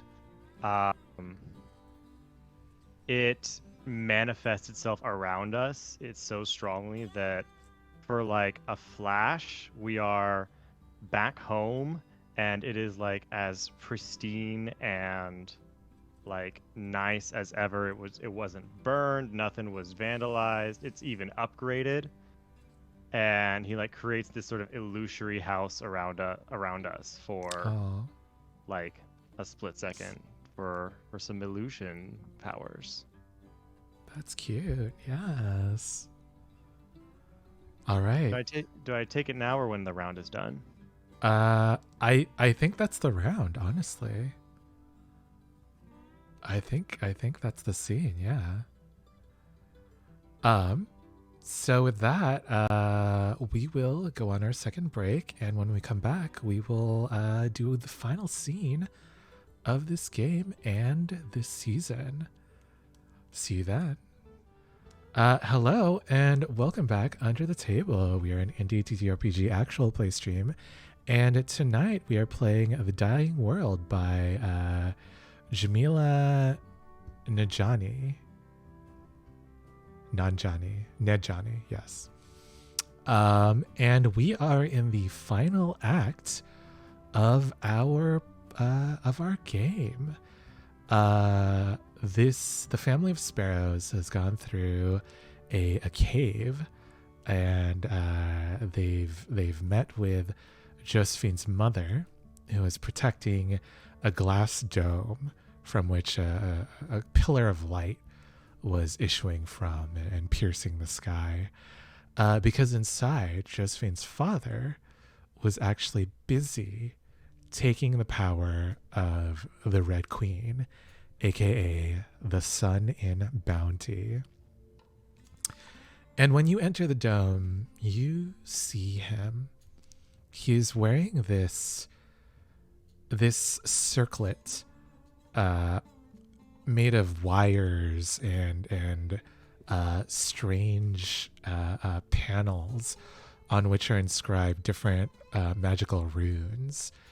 And there is a ruby gem set into the forehead of this circlet, and he has his back turned to you with his arms stretched out wide, and he is looking at this glass sphere, almost as big as the city of Verant, floating in the middle of this glass dome. And in it, all of you can see these strange, warping red shapes. And your father, Josephine, Deuteronomy Emerson, is laughing. And as soon as you guys enter, he turns quickly and he says, "Well, it's so good to have my family here on the day of my ascension."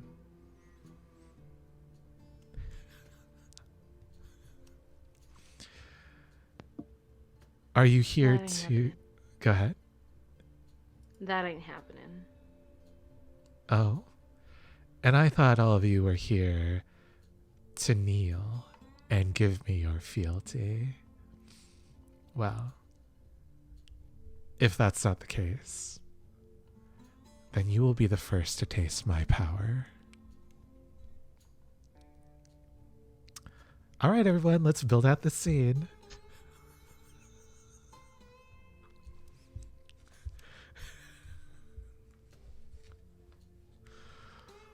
What would you guys like to add to this setting?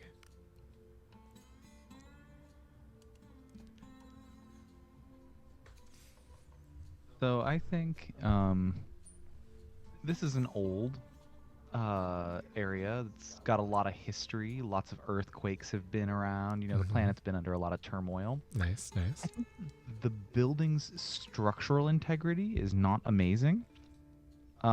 Specifically for some of the stuff that's not as foundational. Like the pillars are in good shape, but like the tables are kind of wonky. The mounting point for the ruby is a little loose. Like everything's just not quite fitting quite as tight as it used to when the tower was younger. Mm-hmm. Pre-apocalypse, if you will. Nice. Yeah, for sure. So we have some weak structure.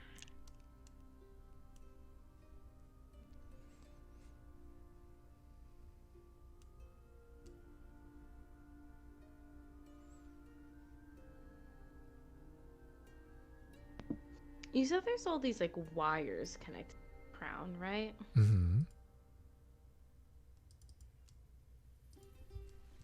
I'm gonna say that like in their excitement or rush, they didn't do as thorough of a job setting all of that up. All right. Faulty wiring. I love it. Mm-hmm.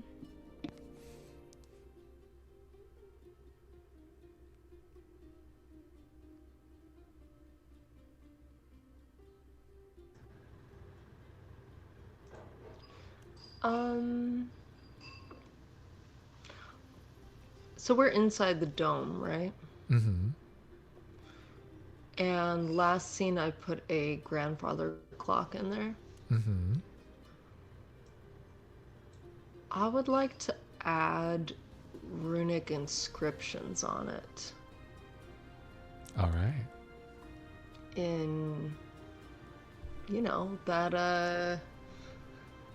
that weird little script that was believed to be lost to time. Uh-huh. Surprise. Not intended, yeah.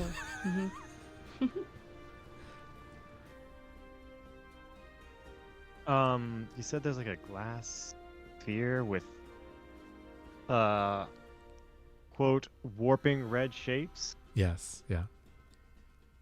You said that to the court, is that correct? Yeah. Yes. Yeah. So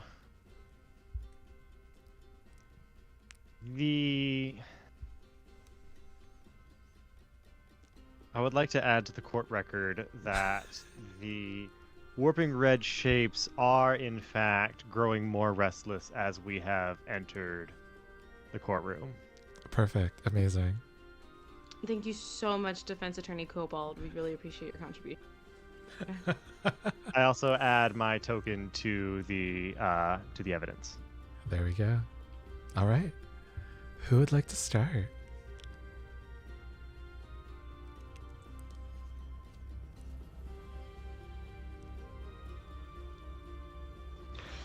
I will start.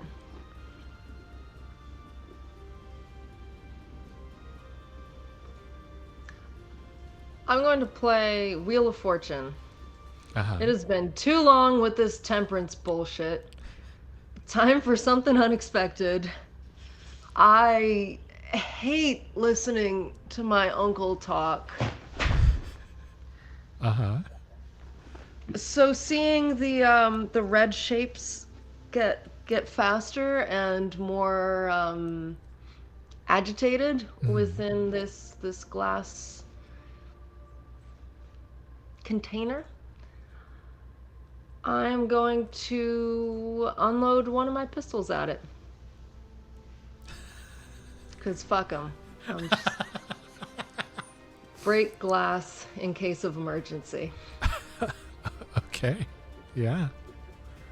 A 7 of swords. And you know what? I'm going to pull a second one just because I have the ability to. You have the charge, yeah. For my... Whoa! Queen of swords! Oh, shit. Love her. Love her.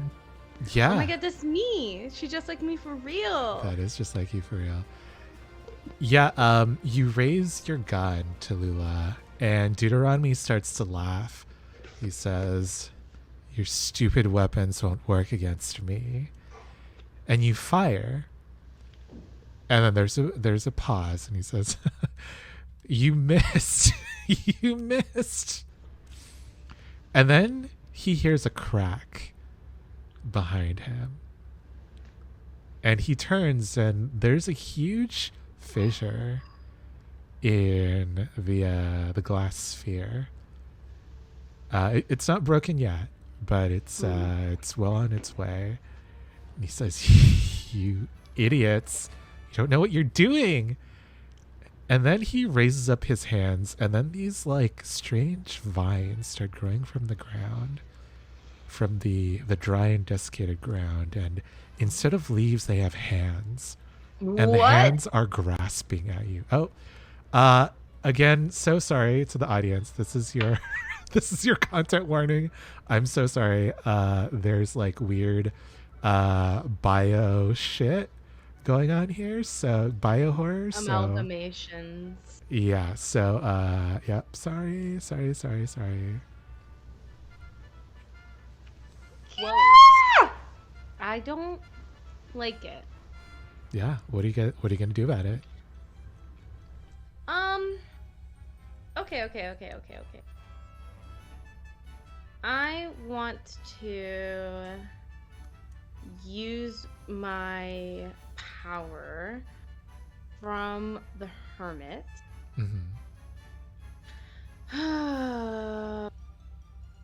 Let me look at the definition of the word again. I swear I know tarot.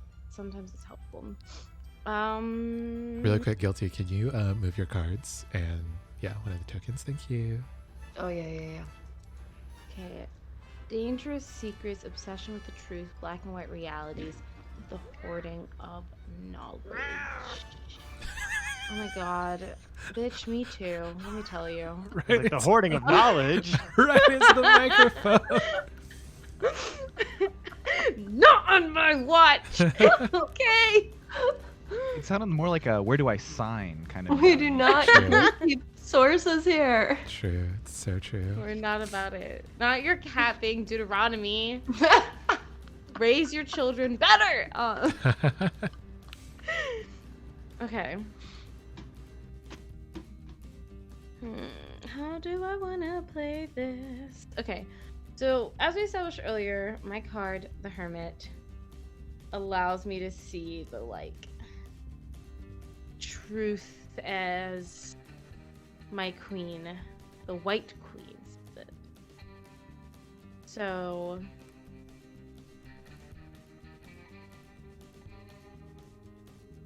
I'm going to let her. Okay, this is what I'm doing, like, on a magic level. Uh-huh.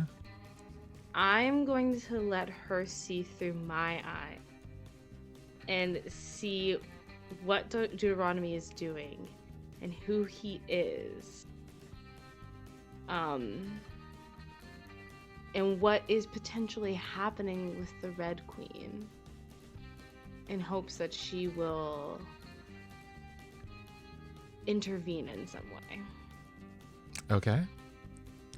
Okay. Draw your cards.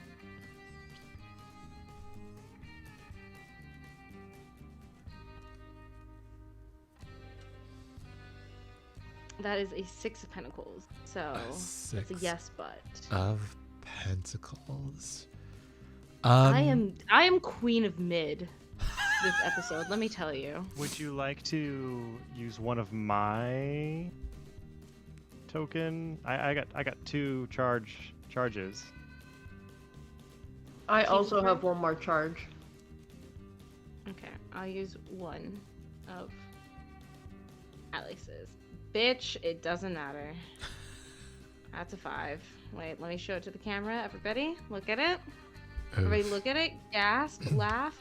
It literally looks like they're beating each other's asses. And that's this deck with me right now.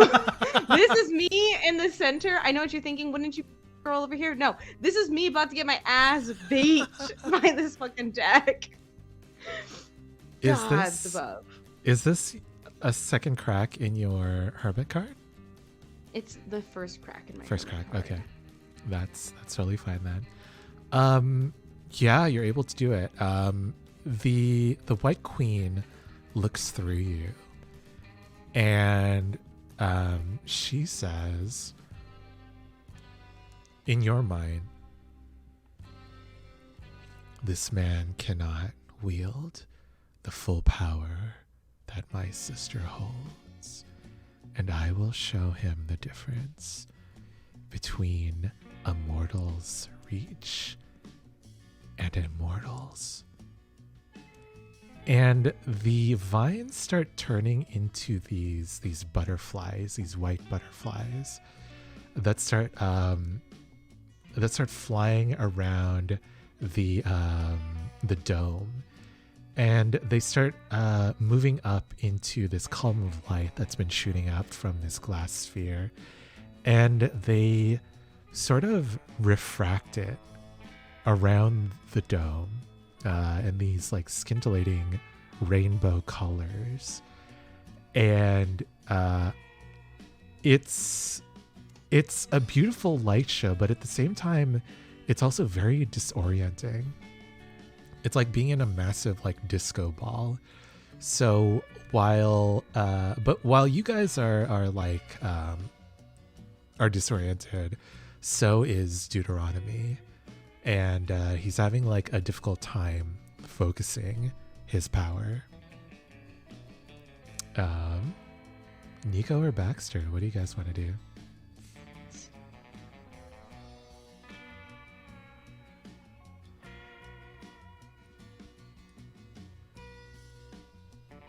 Would you like to go first? Yes. It appears to me that he's sort of intentionally staying near this sphere. Am I reading that right? Yes, yeah. Great. So I would like to take my new staff and like run up, try to sweep it out under his legs, knock him over, and then just like drag him as far away from it as I can. All right. Yeah. What are you wagering? I'm gonna wager my moon. All right. Is this daring enough to draw 2? Yeah, I would say so. Yay. Nice. Ooh, baby. And all right, I got the king. So you got the king. So you're able to draw him out, and it starts to strain on the wires of this circlet that he's wearing.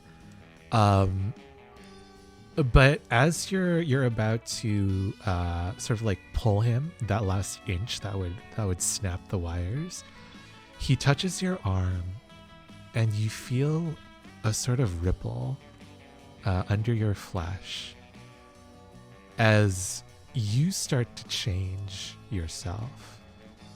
Baxter, you have a moment here to do something before Nico is sort of mutated.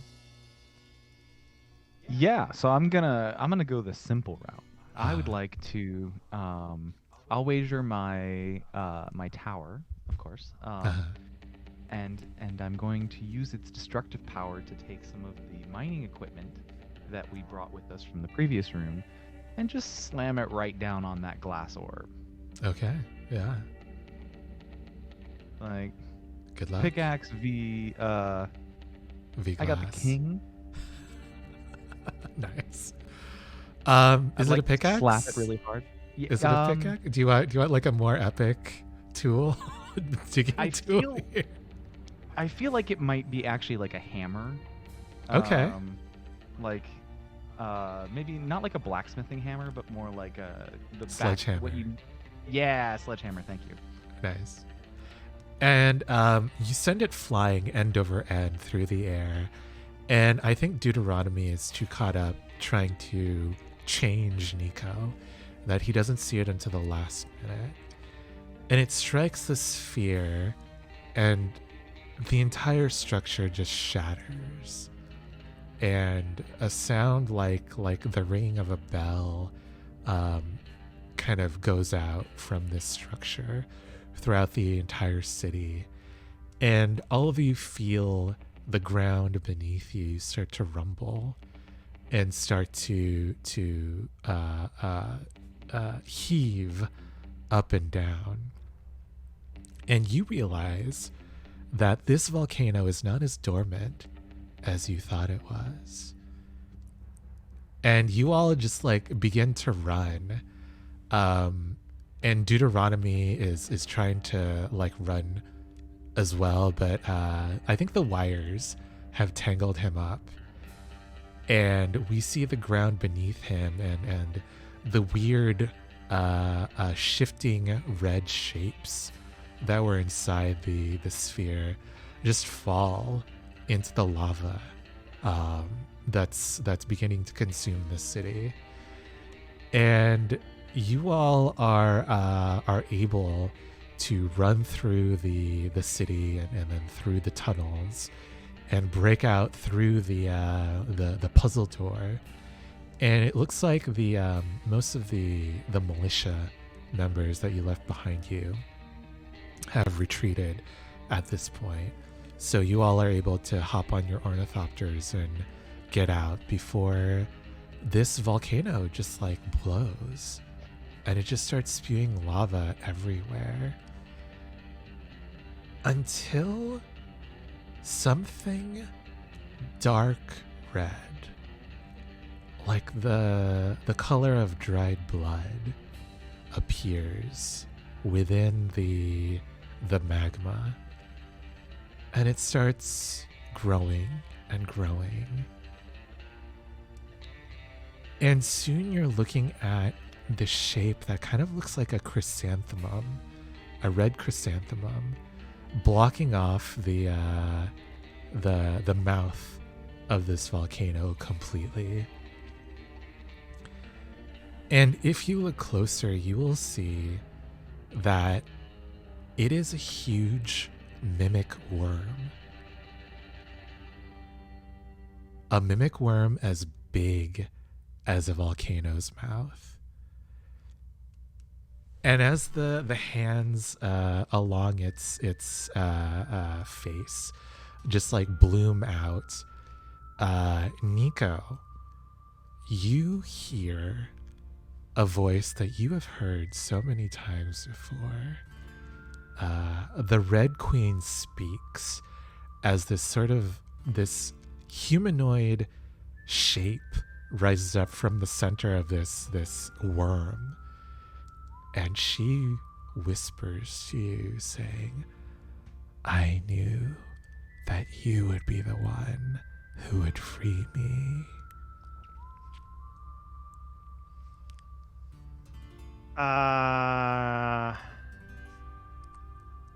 I mean, I guess you did start me this way. Start me on this path. Appreciate it. Thank you. Thank you, my most blessed disciple. Yeah, does that come with any strings attached, really, or are we sort of even at this point? Even? I don't think so. You will be my hand, spreading my word among your kind. Tell them which queen will slake their hunger.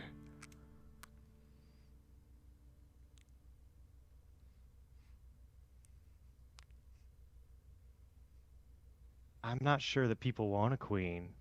People don't want queens or gods or anything like that to slick their hunger. They want to get it done, and people just want to stop suffering. Yes, exactly. Every human has a hunger, and I will be the one to fill it for them. You all once called me bounty. Well, this is my bounty. This worm volcano? And there's like this horrid laughter that fills your mind, Nico, as this massive mimic worm closes itself up and dives back into the lava.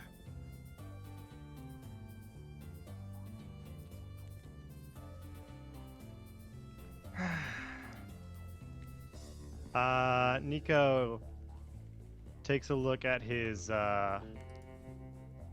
pendant, his coin that Lady Luck gave him, and as we sort of start to, I assume we just start to fly away. Has she stopped speaking? Yeah, she stopped speaking for now. And he's gonna just take it off. Hang on a sec.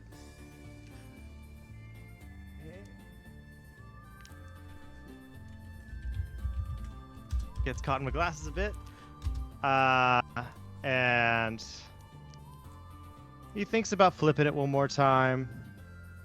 And he just looks at it, sees the sun on the one side, the eclipse on the other. And he's just gonna drop it sun side up into the ocean. All right. And fly away.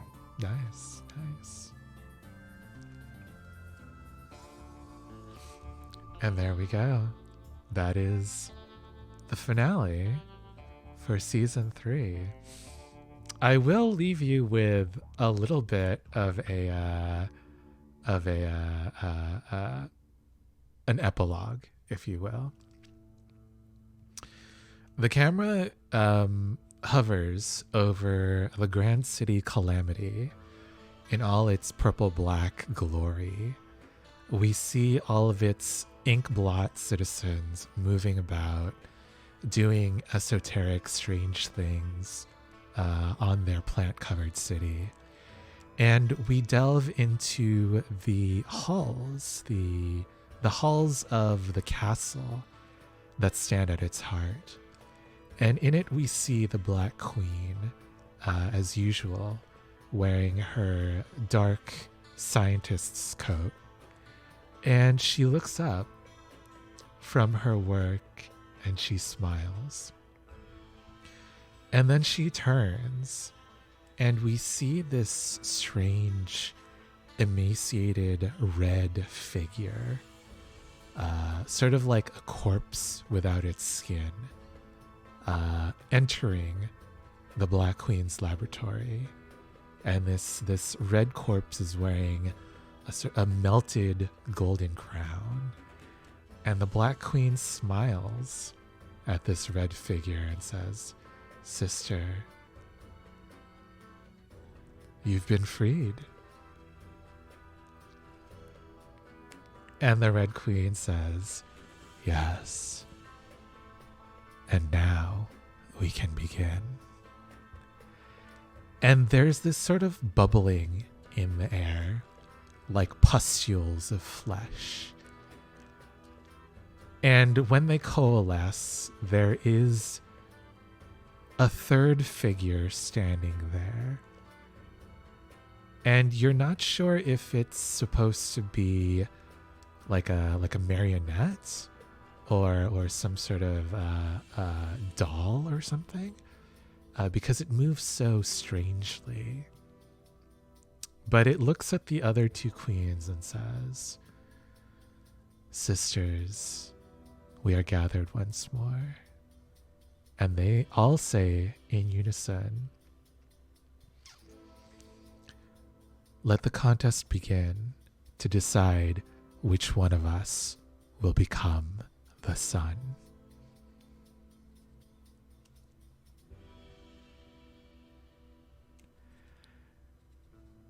And all of the queens turn around and go back to their individual lairs. How's everyone doing? I feel like we lost. I feel like we failed. I hate it so much. Oh, also really It does quick, feel a bit that way.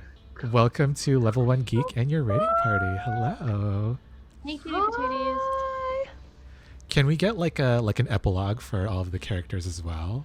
Taking in like your shattered origins or whatever else happened, like gained aspects as well. Who wants to go first?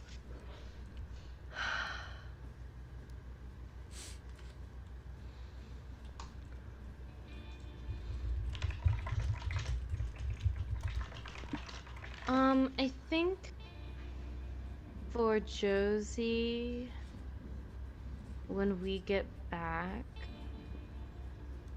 I think she's still herself, you know. I think like trying to be this paragon in their community, even as everything changes.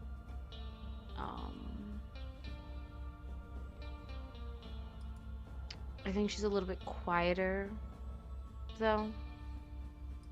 Like Josephine used to just like barge into rooms and just say who she is proudly, but I think she's a bit more reserved now, very much the like, I'll wait.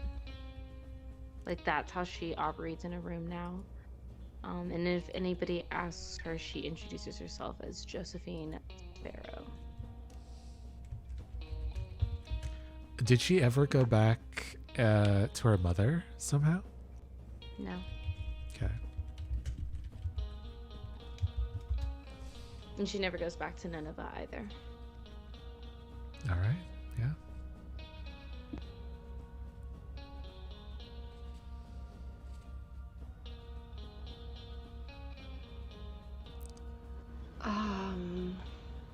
Tallulah returns home with an intact, yet somehow now capable of spewing green smoke, undead husband, and rejoins with her other undead husband. And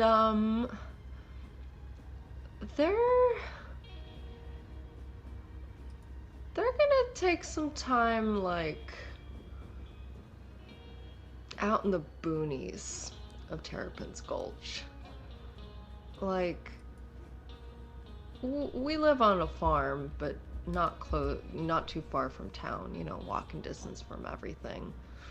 But there are some edges of this city that don't get that much foot traffic. And, yeah. Just gonna, like, get some space and, keep figuring things out. Nice, nice. I think that Nico, he goes home, and with this sort of new illusory power, I think he does like spruce up the house a bit, but he like stays home more, is more of a homebody, like really takes care of Pop, takes care of like make sure everyone's fed, and as time goes on, I think that he slowly starts to like work on the house to make those illusions real. Oh, Like to everyone else, it's just like, oh, isn't this nice? Isn't this like a nice like change of scene, like fresh coat of paint? How lovely. But like slowly in the background, like there might be a fake banister in, or like a fake accent on the wall that you know you could touch, but it wouldn't actually be there. But then one day, I don't know, Baxter's running his hands along the wall, and all of a sudden, oh, this feels real. This is different. And he just dedicates his time to really like keeping the home up, taking care of people. If Maybell swings by, you know, that'd be nice, but already he's got all the family he needs, I think. interesting. Oh. I think Baxter gets home and finds a letter on his table in his workshop. I think it's written from Liam, talking about how he noticed how he lost himself in the relationship with Baxter and what he wanted, and has decided to go separately and carry on with his life. I think this hits Baxter extremely hard. He dives into his work, founding an organization out of the Red Denim Gang to run what become a successful series of fake meat shops. Though they don't run at a huge profit, they basically cover their costs and distribute all of their excess profit to the gang. Baxter keeps enough back to like maintain the house and do other things so that the team doesn't have to go bounty hunting anymore. Eventually, I think like we can close his epilogue on him at the market buying more ingredients for the Red Denim Gang, when he and this other person reach for the same giant vat of let's call it I don't know, soy. Why not? And the camera pans over to them, and they're just looking at each other very delicately, and we fade to black. Aww. I love it. The heartbreak of the family. Truly the hopeless romantic. Nice. Yeah, 500 Days of Leah. Nice. All right, let's do outros. Let's start with John, actually. Oh, hello. My name is John. I don't stream anywhere else but here, but catch me under the table with these lovely folks on Monday nights. If you are interested in doing something fun with your time that would have been spent watching me do something else, consider donating that time or $1 to your local food bank. They are an amazing charity, and I promote them every week because they are amazing. You can find out where to go through Feeding America or any number of other local resources. Go and find them, give them your money. Period. Alex, please tell us about yourself.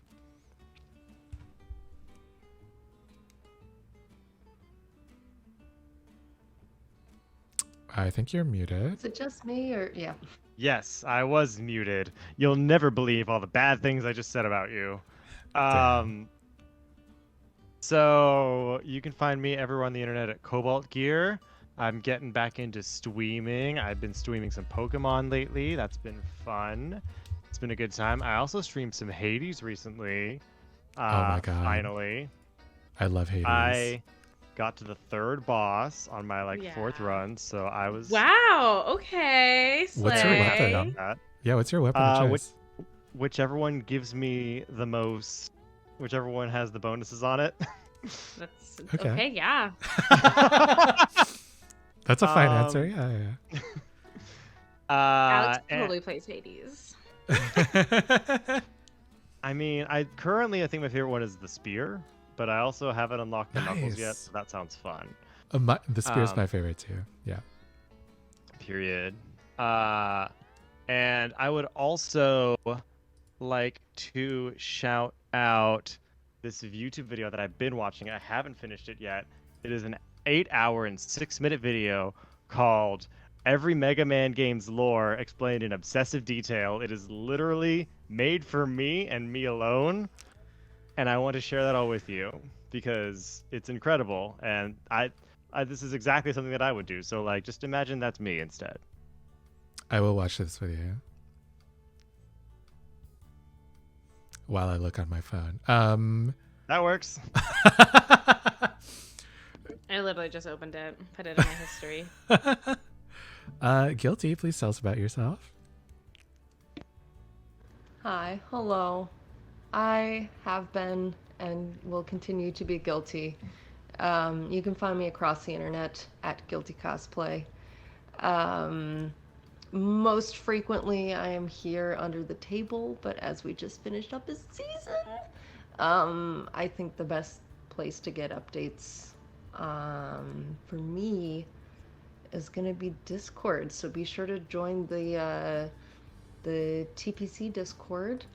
I think we'll probably do some fun holiday stuff in the studio and probably some charity stuff this month as well. So yeah, I'll post about it there, and I can't wait to see y'all again soon. Oh my gosh, I am full of feelings. But yeah, that's me. Last but certainly not least, Liv, please tell us about yourself. Hi, everybody. Thank you so much for joining us for this season. It's like a whole bunch of finales. I'm talking about this show on one of my other shows, and everybody was like, "What's our finale this week?" I was like, "God damn. Okay, everybody, we're just closing out." But thank you so much for joining us through all of this. If you enjoyed any part of what I contributed to this beautiful finale, thank you so much. You can hear my voice wherever you get your podcasts from. You should look up Super Idols RPG or Clearfield Podcast. But you could also listen to the first episode of Higher Education. Higher Education is a dark academia themed D&D actual play using, you wait for it, you know me for it, you live, laugh, love it, the Strixhaven setting. Because one thing about me, I will play in a Strixhaven setting. Yes, that's absolutely correct. But there are friends of the channel like Drac in that show with me, so and Hamna, and really, really great show. And then you can catch the finale of my other Strixhaven game over on Black Girl Mage's YouTube channel. Black Girl Mage, Lexi was in the chat earlier today. He has done an incredible job with that show, and I'm very proud of the work that we've done. And I don't know, maybe we're gonna bring you another season. I don't know, check it out. But you can find me on most social medias at Live in a Day and see what I'm up to next. Nice. Oh, Higher Education is on Saturday. Hey, Higher Education's on Saturdays. We stream live Saturdays, by the way. Nice. And I have been your GM, Keith. You can find me here on Sundays playing D&D although that may switch up over the holiday season. We will see. Yeah, and then you can find me here on Mondays, attempting to play almost every other TTRPG. We will be taking a bit of a break here with the usual Monday crowd for the holidays, but please keep watching this space since Liv, Stella Luna, C, Joe, aka Scary Dog Friend, and a few other creators and I will be putting on a show of Thirsty Sword Lesbians. Yep, on December 10th. It's gonna be wild. There's gonna be war crimes, a general, a glorious party, revolutionaries, etc., etc. All the greats. Cute girls. Obviously, always. Oh, good. A whole All bunch right, of cutie I'm in. patooties, okay? And me. You're included in the cutie patootie category. Come on. No need to be redundant, Liv. Maybe I was highlighting. I don't know. Live in the Oh, like Cutie that. Patooties. That's their band name. Yes. It's like that Tumblr post. 7,496,847,273 people and me. Oh, is that the Rent song? Bitch. Nice. Shut the show down. Close it. But we will be doing a bunch of prep work in December and January for our next season, which currently we are calling Nimbus Break. And yeah, season 4. That's such a good name. Sorry. I'm so sorry. And we will be I personally have gotten a little bit wary of all the gore and the horror.